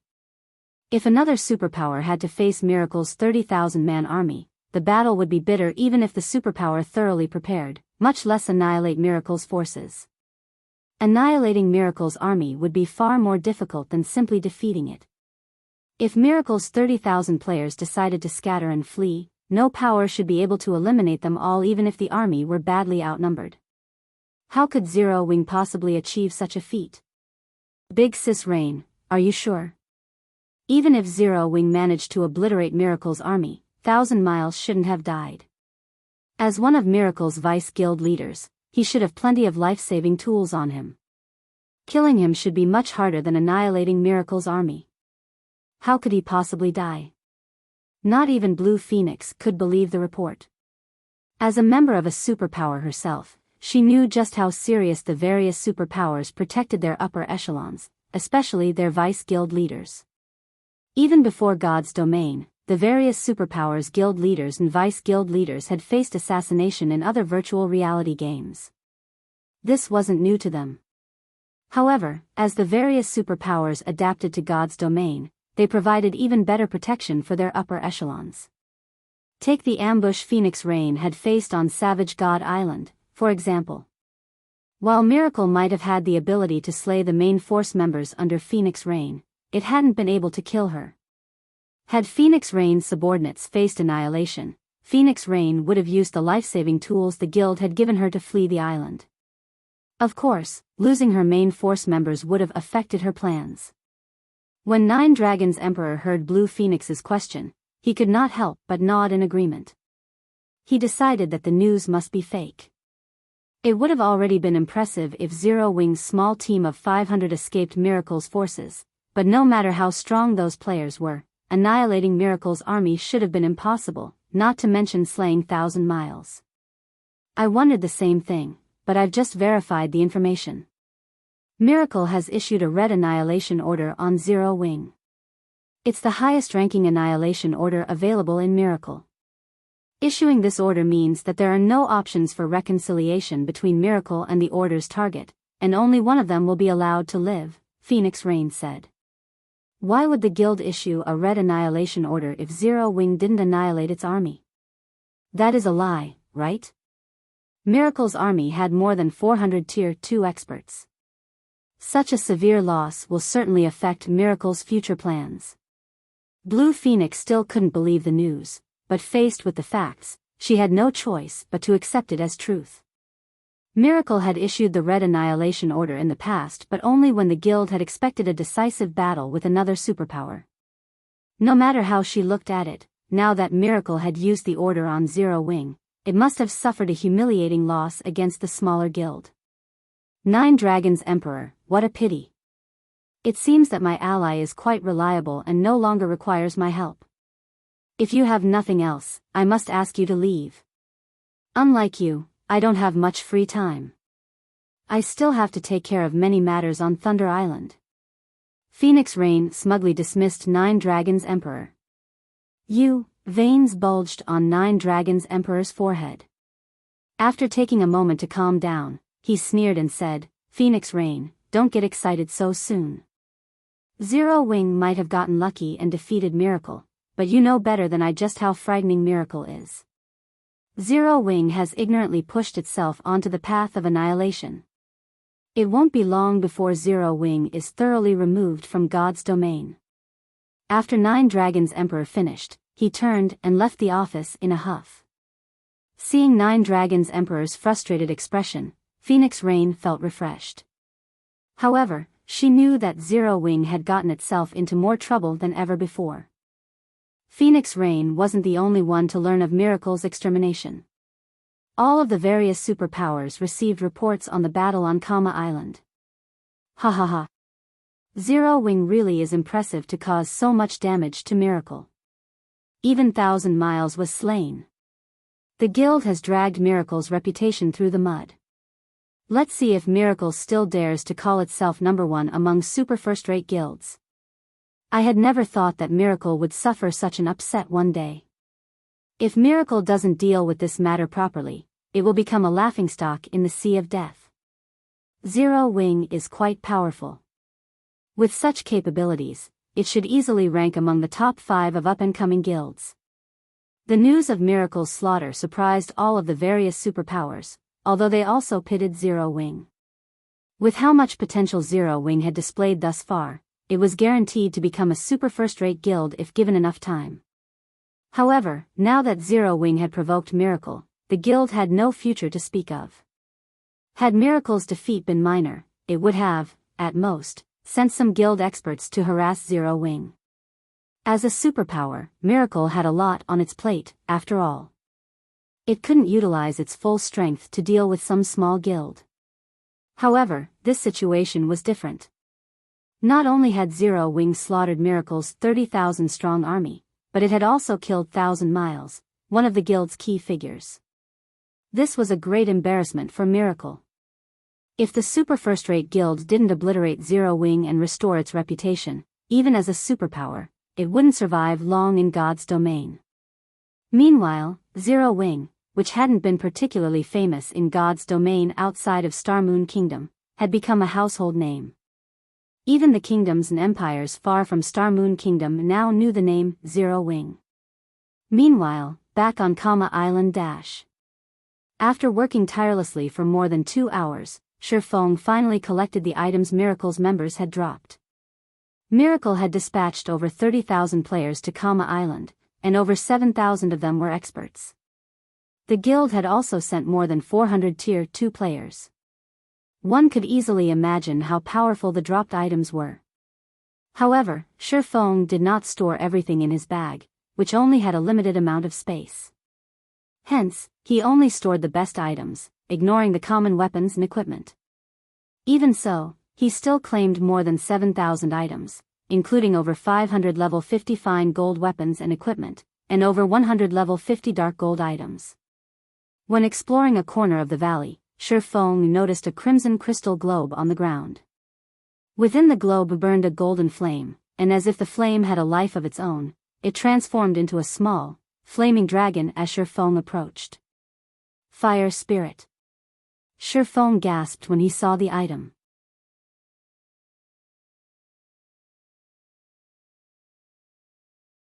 Afterward, the various major powers had paid more attention to the epic tools known as fire spirits. Although Thunder Family had remained a first-rate guild even after 10 years in God's domain, no superpower underestimated it. The guild had eventually nurtured its fire spirit to tier 5, and its life rating had risen to fallen angel. It had become almost invincible among opponents of the same tier, and even tier 6. God-ranked players had fled from one-on-one battles with the Tier 5 Fire Spirit, including its many Tier 5 curses. The Fire Spirit had become a terrifying adversary. One could say that obtaining a Fire Spirit was the equivalent of obtaining a capable Tier 5 helper. It was unimaginably valuable. However, nurturing a Fire Spirit wasn't easy. Thunder Family had practically bankrupted itself to nurture its Fire Spirit to Tier 5. Even superpowers had a hard time getting their hands on Tier 3 and 4 mysterious flames, and unless one obtained them in secret, countless problems would plague the player. Even so, the Fire Spirit was worth the cost. The Fire Spirit tool had another amazing aspect, as well. After devouring enough mysterious flames, the tool's rank would increase. Once it became a fragmented legendary item, it would gain an additional skill called Flame Refinement. The skill could grant a maximum often players the Fire Spirit's flames. Naturally, the strength of these flames would depend on the Fire Spirit's strength. The stronger the Fire Spirit was, the stronger the flames would be. In the past, various superpowers and first-rate guilds would frequently rent these flames from Thunder Family, which, in turn, allowed the guild to make a fortune. Although Aqua and Snow failed to find any clues leading to Tier 2 and Tier 3 mysterious flames, they did obtain quite a few Tier 1 mysterious flames. I can use them to feed the Fire Spirit. Feng was quite satisfied as he gazed at the crimson globe in his hand. Tier 1 mysterious flames might not upgrade the Flame Spirit by much, but if it devoured enough of them, it would undergo a qualitative transformation. After Feng finished organizing the loot, he returned to the cave that contained the manatite vein. He then set up an abyssal barrier and a teleportation point outside of the cave. In the future, Zero Wings members would be able to teleport directly there without worrying about the abyssal monsters. From now on, the manatite vein belonged exclusively to Zero Wing.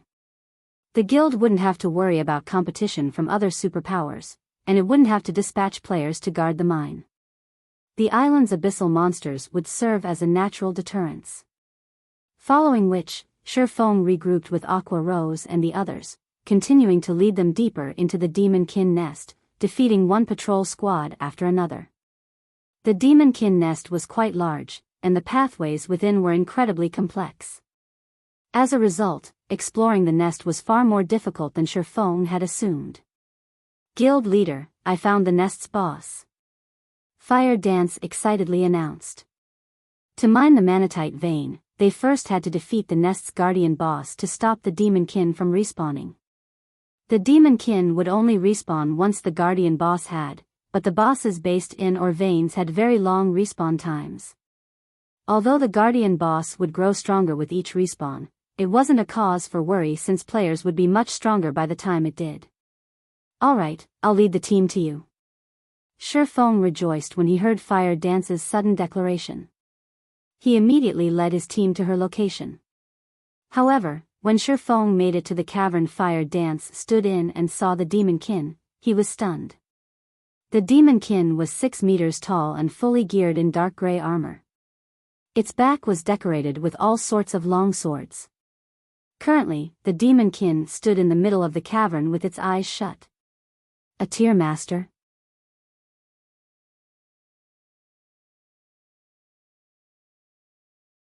Chapter 1949, Tier Master. Everyone felt stifled as they watched the quiet Demonkin in the middle of the dark cavern with grim expressions. Demonkin King Ava, Mythic, Tier Master. Level 68. HP 600 00000/600 0000000. What kind of monster is that? How is it giving off such intense pressure? Is that really a Tier 4 monster? I can already feel death loom over me just by looking at it. Why do I feel like I can't even hit it even though it's just standing there? Huh? What does Tier Master mean? Although none of them knew what a Tier Master was, after a long time fighting in God's domain, they had developed their instincts. Those instincts screamed a warning: if they set foot in this cavern, they'd get a one-way trip to hell. Naturally, Feng wasn't particularly surprised by his team's reaction. After all, their instincts were correct. If they entered Ava's cavern carelessly, their deaths would be guaranteed. The concept of a Tier Master was still foreign to current players.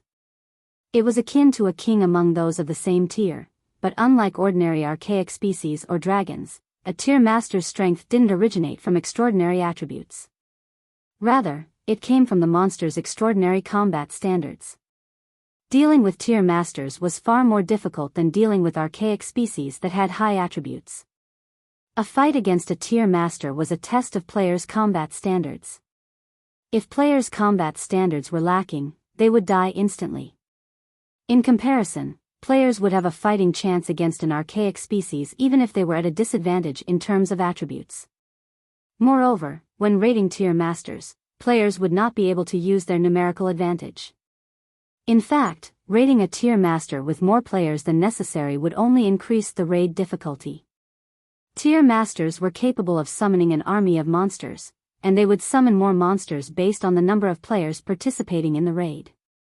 The summoned monsters might not have high attributes, but even the weakest combat standards would be at the Trial Tower's 3rd floor.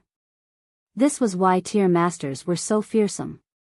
Normally, Tier Masters only spawned after level 100. Feng had never considered that the boss guarding Kama Island's Manatite Vein would be a Tier Master. Guild leader, this boss is giving off a very dangerous feeling. We have quite a few players with us.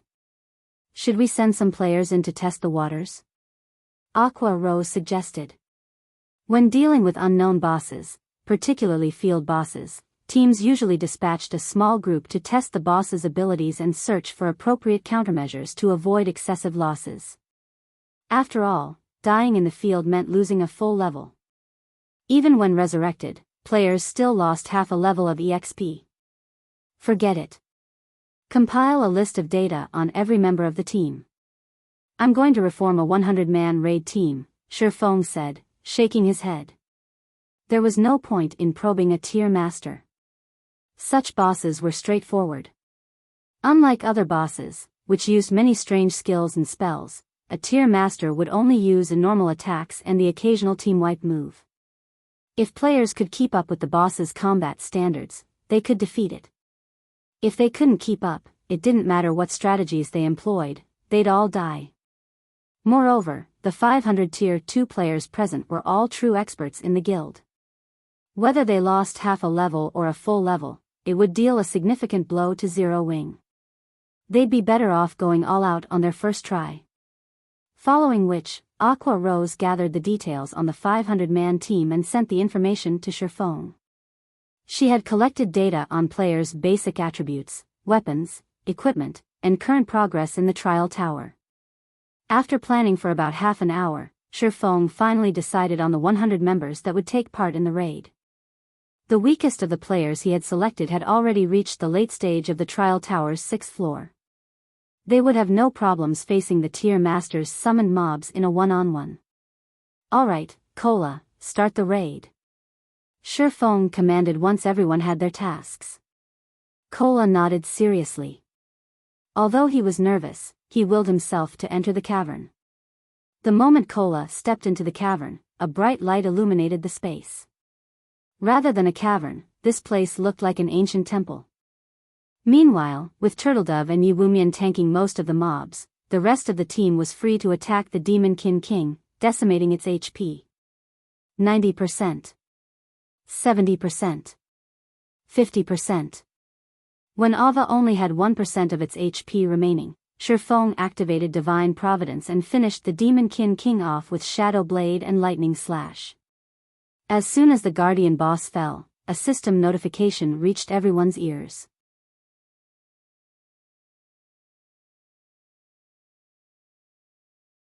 Chapter 1950, Demonkin King's loot.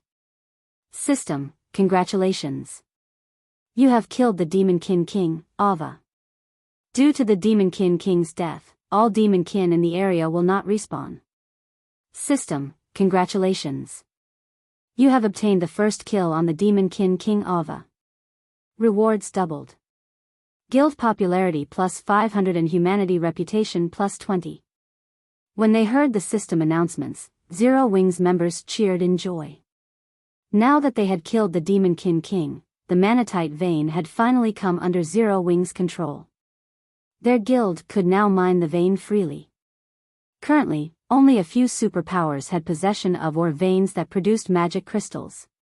Once the system notifications ended, the Demonkin King's corpse burst into countless particles of light. Items began to manifest in the air, falling to the ground one after another. These dropped items glowed with colorful lights, dazzling the watching players. By the time they stopped appearing, a small mountain had formed on the ground. As expected of the first kill reward. The loot is frightening. Feng was a little astonished as he gazed at the small mountain of loot. Although the Demonkin King hadn't dropped as much loot as the Void Serpent, it still surpassed ordinary mythic monsters of the same level. After Feng had the healers start resurrecting the dead, he began to organize the loot. As his team watched expectantly, Feng spent more than 20 minutes inspecting the items. The Demonkin King had dropped a total of 176 items. Although more than half consisted of materials, there were still 33 weapons and equipment, a considerable amount. As many as 17 were level 60 secret silver weapons and equipment. Level 60 secret silver equipment was better than level 55 fine gold equipment at this stage of the game. Even level 50 secret silver equipment was extremely rare among the various large guilds, let alone level 55 fine gold equipment. Without hesitation, Feng held an internal auction for the 17 level 60 secret silver equipment pieces. Although level 60 secret silver equipment was too high leveled for most of the players on the team, there were level reduction gemstones in the guild warehouse. They should be able to equip level 60 weapons and equipment after equipping the gemstones. Everyone on the team fervently bid for the weapons and equipment. As for the 8 level 60 fine gold and 6 level 60 dark gold weapons and equipment pieces the Demonkin King had dropped, he had no intention of distributing them via internal auction. Instead, he stored them in the guild warehouse and made them available to the guild's core members for purchase. Not only did these items cost a large number of GCPs, but players also needed to contribute sufficiently to the guild. After all, weapons and equipment of such level and rank could even tempt superpowers. He would not allow other guilds to claim the items by spending a few GCPs. The Demonkin King had also dropped 2 pieces of epic equipment, a pair of cloth armor boots and a leather armor belt. Both pieces offered excellent attributes. The boots granted magical class players a chance to reduce their spellcasting time by half, while the belt increased physique by 5% and granted players the leap skill, which gave players greater flexibility. After some consideration, Feng decided to give the boots to Aqua Rose and the belt to Fire Dance. Both women's combat standards ranked among the top in Zero Wing, and they could best utilize the power of these 2 epic equipment pieces. At this point, Zero Wing lacked peak experts more than anything else. Compared to the various superpowers, the guild's number of peak experts was pitiful. Moreover, as the various superpowers gathered more peak equipment, Zero Wing's attribute advantage would decrease. Hence, instead of splitting the guild's peak equipment among its many experts like the various superpowers, Zero Wing needed to concentrate its resources for greater effect. After Aqua Rose and Fire Dance equipped their new epic equipment, their basic attributes soared. Among the two, Fire Dance's current equipment lineup was simply dazzling. Fire Dance currently wore 6 pieces of epic equipment, as well as the fragmented legendary weapon, 1000 Transformations. Not even a super guild's guild leader was a match for her equipment now. Even if she encountered a superpower's apex experts, she'd have a high chance of triumphing. However, the Demonkin King's remaining items delighted Feng far more than the materials, weapons, and equipment the boss had dropped. No matter how many Demonkin patrol squads they had killed, he hadn't been able to get his hands on the last fragment of the magic-breaking crossbow design. Fortunately, it had finally dropped from the Guardian boss, completing the design. So, this is the magic-breaking crossbow? Sure enough, its production method isn't easy. It's no wonder why only superpowers had managed to mass-produce the weapon. Feng could not help his excitement as he gazed at the complete design in his hands. The magic-breaking crossbow had been the perfect tool for ordinary players to combat experts in the past. Even ordinary, Tier 0 players could defeat Tier 3 and 4 experts with the power of this weapon. Because of this, the various large guilds had treated it like a precious treasure.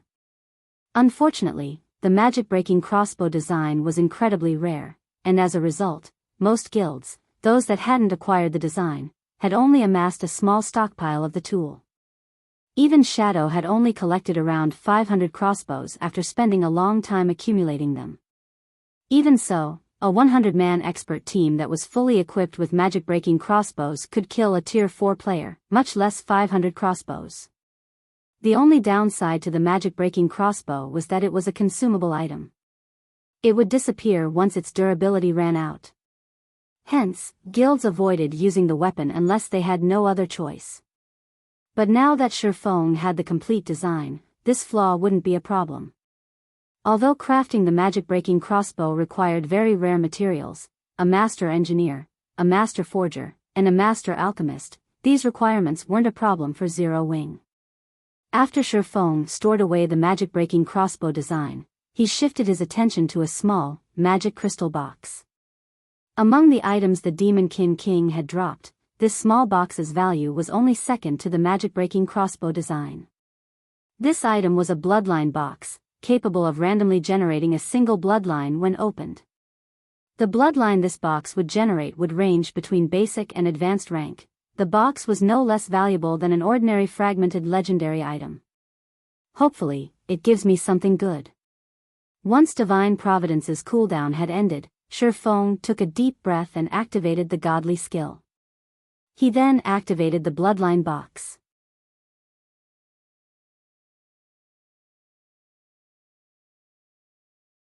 Chapter 1951, Superior Vein.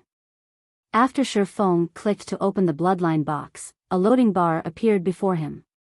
Once the loading bar was full, the bloodline box slowly opened, brilliant, colorful light escaping from under the lid. The colorful glow instantly attracted the attention of Zero Wing's players. However, as their gaze rested on the strange box, an imposing aura washed over them. Despite the aura's weak pressure, the players instinctively cowered in fear and reverence. They felt like lowly ants standing before some great being. The party members only relaxed after the colorful light faded, revealing the bloodline box's bounty before Feng. A crystalline bottle laid inside the bloodline box, the silver liquid within radiating a cold, tranquil feeling. Curious, Feng inspected the bottle. He had only come across a few bloodlines in the past, so he couldn't determine what kind of bloodline the silver liquid was based on appearances alone. However, upon seeing the silver liquid's attribute panel, Feng was stunned. Space-time bloodline? Feng's hands nearly trembled as he gazed at the silver bloodline. Although he did not know much about bloodlines, he knew that those with the three supreme attributes, illusion, space, and time, were incomparably rare in God's domain.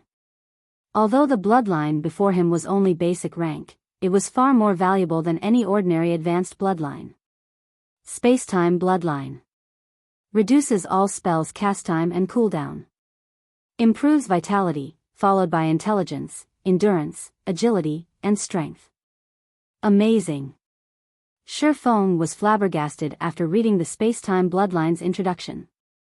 While increasing magic damage was extremely important to magical class players in God's domain, their spells cast time and cooldowns took precedence. Stronger spells had longer cast times, but enemies, be they players or monsters, wouldn't give players a lot of time to cast spells. As a result, magical class players preferred items that could reduce their cast times over items that increased magic damage. Moreover, reducing a spell's cast time would also reduce the casting difficulty, which would, in turn, increase a player's spell completion rate. Guild leader, what is that? Its aura is almost like divine might, Blackie asked curiously as he looked at the crystalline box in Feng's hands. It took a lot of effort for even the slightest move when subjected to that aura. Fortunately, the aura had only washed over him for several seconds. This? It's something that can guarantee expert players a straight path to the apex of God's domain. Feng said, chuckling. Take a look at its attributes for yourselves. Saying so, Feng shared the space-time bloodline's attributes with Blackie, Aqua Rose, Alluring Summer, and Violet Cloud. Amazing. Whoever gets this bloodline will have no trouble completing their Tier 3 promotion quest once they get that far, Aqua Rose muttered as she stared at the space-time bloodline, entranced. She had never expected to find such an amazing item in God's domain. Its effects could practically rival a legacy. Alluring Summer and the others nodded in agreement. Just the basic attribute growth the bloodline granted could greatly affect the user's future. In addition, the reduced cast time and cooldowns would improve as a player reached higher levels. With this bloodline, even an ordinary magical class expert could become a peak expert with enough time. If the guild provided further resources, a somewhat talented player wouldn't have any issues reaching Tier 4 in the future. Looking at the four people before him, Feng could see the burning passion in their eyes. He suggested, we can't let this bloodline just sit around. Why don't you discuss among yourselves and decide who will take this bloodline? The space-time bloodline was incomparably valuable. Regardless of which player he gave it to, they'd have no issues reaching Tier 4. Unfortunately, relying on a basic bloodline wouldn't be enough to reach Tier 5, they'd also need luck and individual strength. I already have my Sea God's legacy. Let someone else have this bloodline, Aqua Rose said after giving the matter some thought. I'll pass, too. I'm normally busy with the guild's management. I won't be able to put this bloodline to good use, Blackie said as he swallowed his desire. He also felt that someone else should have it. Let's give it to little sister Violet. She only has an advanced legacy. Her current equipment isn't that great either, but she has the highest combat standard among us, Alluring Summer suggested. If Violet uses this bloodline, it'll be a great help when raiding dungeons or in PvP in the fields. I agree, Aqua Rose said. Healers were inconspicuous to most players, but as a team commander, Aqua Rose knew how important these players were. If a team had a powerful healer, it would alleviate the pressure on the team's MTs. While Violet Cloud's current weapon and equipment were considered high quality in the various superpowers, the items weren't anything special in Zero Wing. Compared to her and Alluring Summer, Violet Cloud's equipment standard was lacking. If Violet Cloud obtained the space-time bloodline, Zero Wing would have one extra peak expert it could rely on. Since everyone has already decided, this is for you, Violet, Feng declared as he handed the space-time bloodline to Violet Cloud. Considering his companion's points, he agreed with the wisdom of the decision. Violet Cloud, who hadn't said anything, was speechless.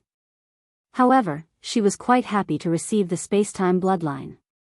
With this, her basic attributes would no longer be so much lower than the other main force members. After dealing with the Demonkin King's loot, Feng had Fire Dance lead a small group of players to eliminate some of the scattered Demonkin in the nest while he led the rest of the team to take care of the remaining Demonkin patrol squads.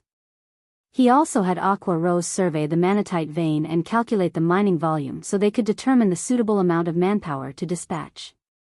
Although teleporting here would be convenient, each teleportation would consume a large number of magic crystals. Hence, it was best to plan properly to maximize their profits. Moreover, as it was still necessary to keep the manatite vein a secret, it was best to inform as few players about it as possible. After about 4 hours, they finally killed the last Demonkin near the manatite vein. In the end, many of the team's players had risen from level 57 to 58, and Aqua Rose had completed her survey of the vein. Guild leader, we're rich. Aqua Rose excitedly announced. Based on the information I've obtained, the various superpowers manatite veins required between 1,500 and 2,000 players to mine at maximum efficiency, and their chances of obtaining magic crystals are between 5% to 7%. Meanwhile, after our experiments, we'll only need around 1,600 people to mine at maximum efficiency, but we'll have a 7% to 9% chance of obtaining magic crystals. Our vein is almost a superior vein. Alright, dispatch players to mine this vein immediately. I'll leave the management to you. Keep the vein confidential, Feng said, nodding. This outcome didn't particularly surprise him. He had long since known that Kama Island's manatite vein was a superior vein. Otherwise, he wouldn't have chosen to capture it first. Also, guild leader, I received a message from the secret pavilion some time ago, stating that Miracle has issued a red annihilation order on Zero Wing. Moreover, Miracle has secretly dispatched a large number of experts to the Black Dragon Empire. The guild likely plans to attack our branch guild members, Aqua Rose said worriedly. They have trouble striking us in Star Moon Kingdom, so they're starting with the Black Dragon Empire? Feng chuckled. He then said, alright, I got it for now, just focus on the manatite vein.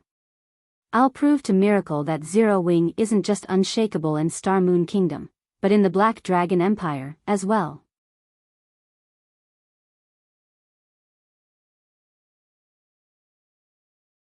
As soon as he exited the guild residence, he could tell that the city's player population had slightly decreased. The city wasn't as lively as it had been during his previous visit, and there were far fewer guild players in the city. When Feng reached the candlelight trading firm, he noticed that the shop's business had slowed considerably, as well. Guild leader, you're back.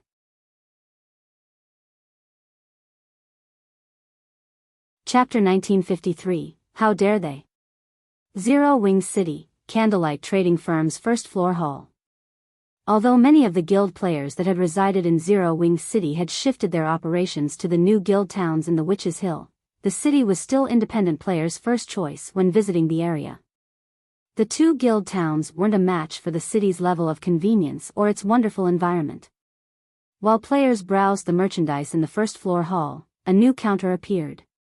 According to the sign hovering above the counter, it offered weapons and equipment in exchange for credits.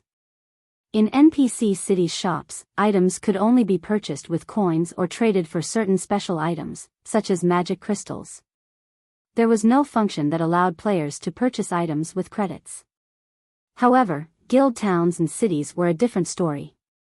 The owner could freely determine what currency they'd accept. The new counter attracted the attention of every player in the hall the moment it appeared. What's going on? Candlelight is selling weapons and equipment for credits? They're not garbage weapons and equipment, are they? I doubted who would buy them if they were trash. I bet that they're ordinary weapons and equipment. After all, Candlelight is Star Moon Kingdom's #1 trading firm, and multiple lifestyle masters work for the firm. The new items are probably these masters' failed products. Even so, it's better than nothing. I have wanted to replace my level 45 equipment for a while now. However, I don't even have enough coins to buy a piece of ordinary level 50 equipment. Indeed.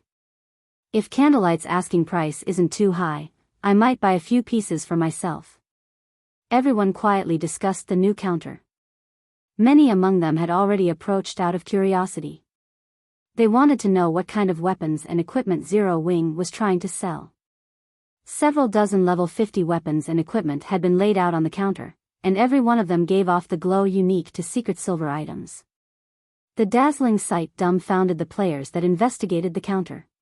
What's going on? These are level 50 secret silver weapons and equipment. Am I hallucinating? Did Zero Wing make a mistake when it set the currency requirement?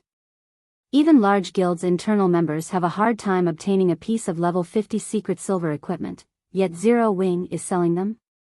And they're only selling the pieces for credits. Amazing. Scram. I was here first. I'm buying 5 pieces.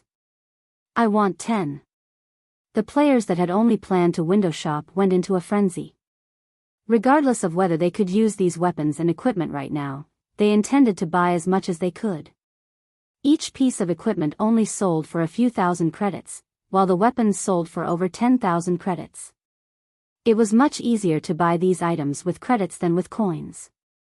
Relatively well-off players, in particular, immediately purchased an entire set. In the end, it took less than 3 minutes for the 100-plus secret silver weapons and equipment to sell out, and Zero Wing instantly earned over 600,000 credits. Crap. They've already sold out. I knew I shouldn't have hesitated and bought more. I could have made a small profit by reselling them. The moment the weapons and equipment sold out, many of the independent players who had hesitated regretted their decision.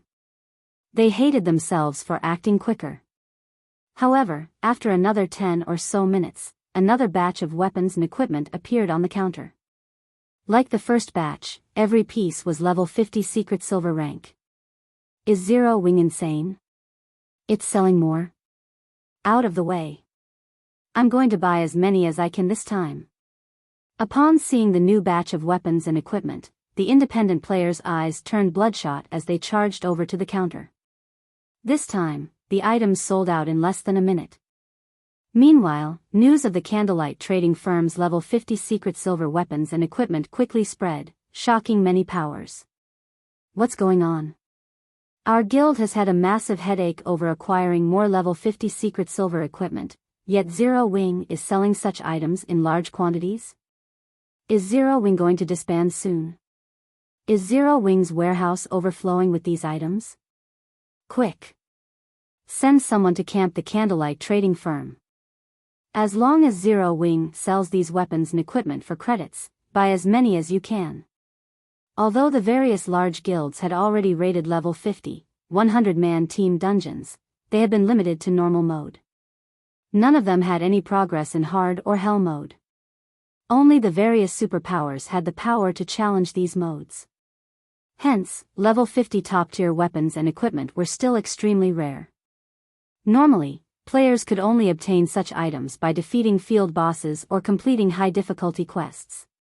At this point, the various superpowers didn't even have enough level 50 secret silver weapons and equipment to gear their expert players fully. Yet, Zero Wing had so many of these items that they were selling them so cheaply to the public. However, while most of the various large guilds assumed that was the case, the various superpowers knew otherwise. Zero Wing was simply offloading the loot it had taken from Miracle. News of the battle between the two guilds had only reached the various superpowers thus far.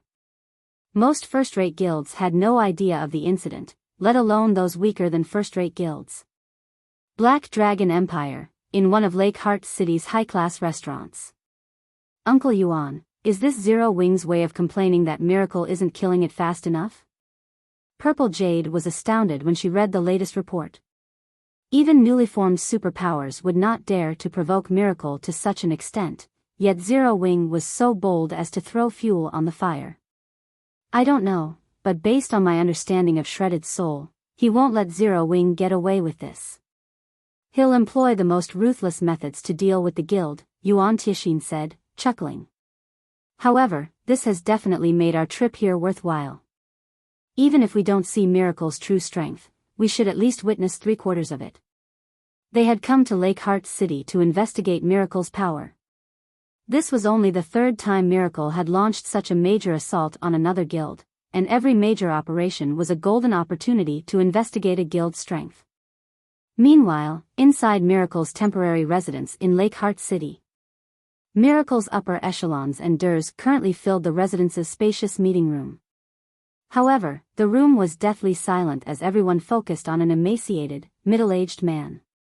Although he appeared frail, none in the virtual gaming world dared to look down on this man. He was Miracle's first vice guild leader, Shredded Soul. Damn it. Damn Zero Wing. How dare they? I will tear their corpses to shreds. Thousand Miles's expression had twisted in an ugly mask as he read the latest report on the enemy guild. Zero Wing? A cold glint flashed in Shredded Soul's eyes as he read the report. How courageous. They dare to sell our items so openly. It seems it has been so long since Miracle has taken action in the Eastern continent that even an upstart guild dares to look down on us. If any of Miracle's members find Zero Wings outside of an NPC town or city, regardless of their rank in the guild, they are to kill them all on sight.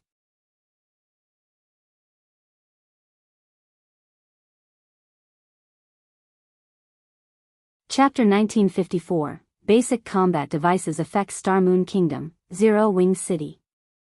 As the crowd in the candlelight trading firm cheered the level 50 secret silver equipment sales, a disturbance occurred among Zero Wing's internal members. There hadn't been much level 50 secret silver or fine gold equipment in Zero Wing's guild warehouse, but suddenly, a massive stockpile had appeared. There were even plenty of level 50 dark gold weapons and equipment now, tempting many of the guild's internal members. They, too, went into a frenzy to purchase the new items. Level 50 secret silver equipment wasn't very difficult to obtain for Zero Wing's members since the guild's various raid teams returned with some of these items from time to time. However, level 50 fine gold and dark gold equipment was a different story. Many of the guild's tier 2 experts didn't even have full sets of such equipment. Many guild members chose to convert their rare materials into GCPs to purchase the new equipment, which not only increased the guild's material stockpile, but also increased the overall strength of these guild members. At this point, Feng had arrived at the candlelight trading firm. He immediately headed to his exclusive special forging room and was greeted by the sight of various rare materials, all of which he had instructed Melancholic Smile to prepare. He then dived into crafting the basic combat device. Feng was very familiar with the combat device's power. Although the design he had obtained was only for the basic combat device, the basic version was most suitable for current players. Even an ordinary player could become as strong as an ordinary expert after equipping the basic combat device, and if given to ordinary expert players, they wouldn't be far from rivaling peak experts, if at all. The basic combat device was what Zero Wing needed most right now. If he could mass-produce the device, he could mostly solve the issue regarding Zero Wing's weak foundation and expand the guild significantly in a short time. As for the magic-breaking crossbow, he had left the tool's production to Cream Coco and her comrades. After all, he was Zero Wing's guild leader. He had a long list of duties each day, and he simply didn't have the time to stay cooped up in his forging room. He only forged the basic combat device personally because the design was bound to him. Dense mana filled the quiet special forging room. Using the Philosopher's Stone, Feng began to synthesize one mana stone after another. He then collected the necessary materials and began his first attempt at crafting the basic combat device. Smelting, extracting, engraving. Before 5 minutes had passed, a Rubik's Cube made of pitch-black iron took shape before Feng. Since this was the first time he had crafted a basic combat device, Feng couldn't help his growing nerves as he waited for the system to appraise the iron cube. The basic combat device was a special tool that only basic master forgers or above could produce. Moreover, the tool was quite difficult to craft. Even a basic master forger would not have more than a 50% production success rate. Once the loading bar was full, a melodious sound echoed throughout the forging room. System: basic combat device has been successfully manufactured. Forging proficiency increased by 5 points. Obtained 274,000 EXP. So, this is the Divine Library's basic combat device? Feng stared at the basic combat device's attributes in astonishment. Basic combat device. Increases the life rating of players at tier 3 or below by 1 grade and skill and spell completion rates by 2% for 12 hours. He had already known that the combat device increased its user's life rating, but he hadn't expected this device to increase skill and spell completion rates as well. In the past, the basic combat devices he had obtained from ancient ruins had provided additional defense, at most though he had never found one. He had heard that the more powerful devices increased attack power or movement speed, but the basic combat device he had just forged actually increased skill and spell completion rates. This bonus attribute was far more valuable than any of the bonuses he had heard of in the past. In God's domain, the higher one's skill or spell completion rate was, the more power they'd exhibit with their skills or spells. This was one of the major factors that differentiated players. The difference between a skill with 90% completion rate and 100% was massive. This improvement was particularly useful in PvP, in which players usually fought at top speed, especially experts. Even a split-second difference could decide a battle's outcome. Having a completion rate boost would increase skills and spells tolerance, and players' execution wouldn't have to be as precise to get the same results. Excited, Feng immediately began to forge more basic combat devices. After crafting nearly 20 basic combat devices, Feng received an unexpected call from Gentle Snow. Guild leader, the situation in Lakeheart City has changed. A large number of experts have suddenly arrived and started hunting our guild members in the fields. Over 500 of our players have already died, Gentle Snow reported, her head aching slightly.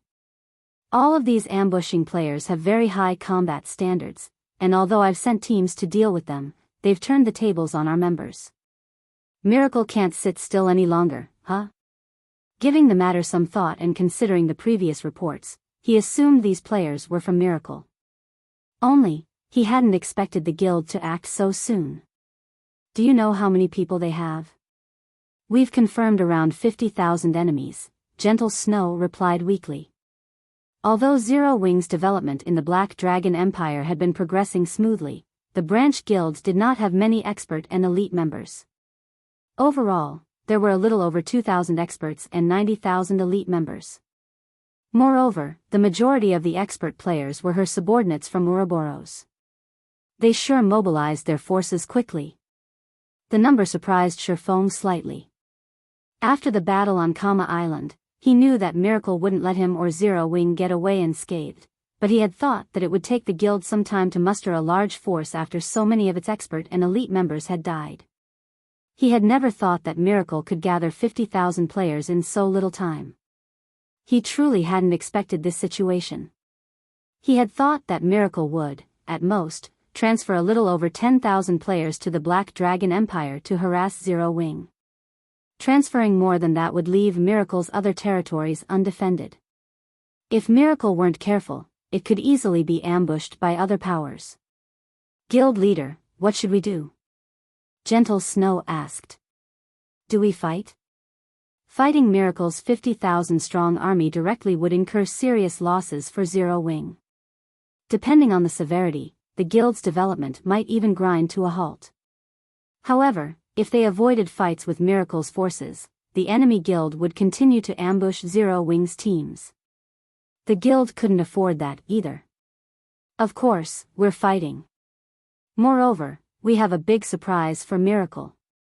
Feng said, smiling faintly as he thought about the basic combat devices he had just completed.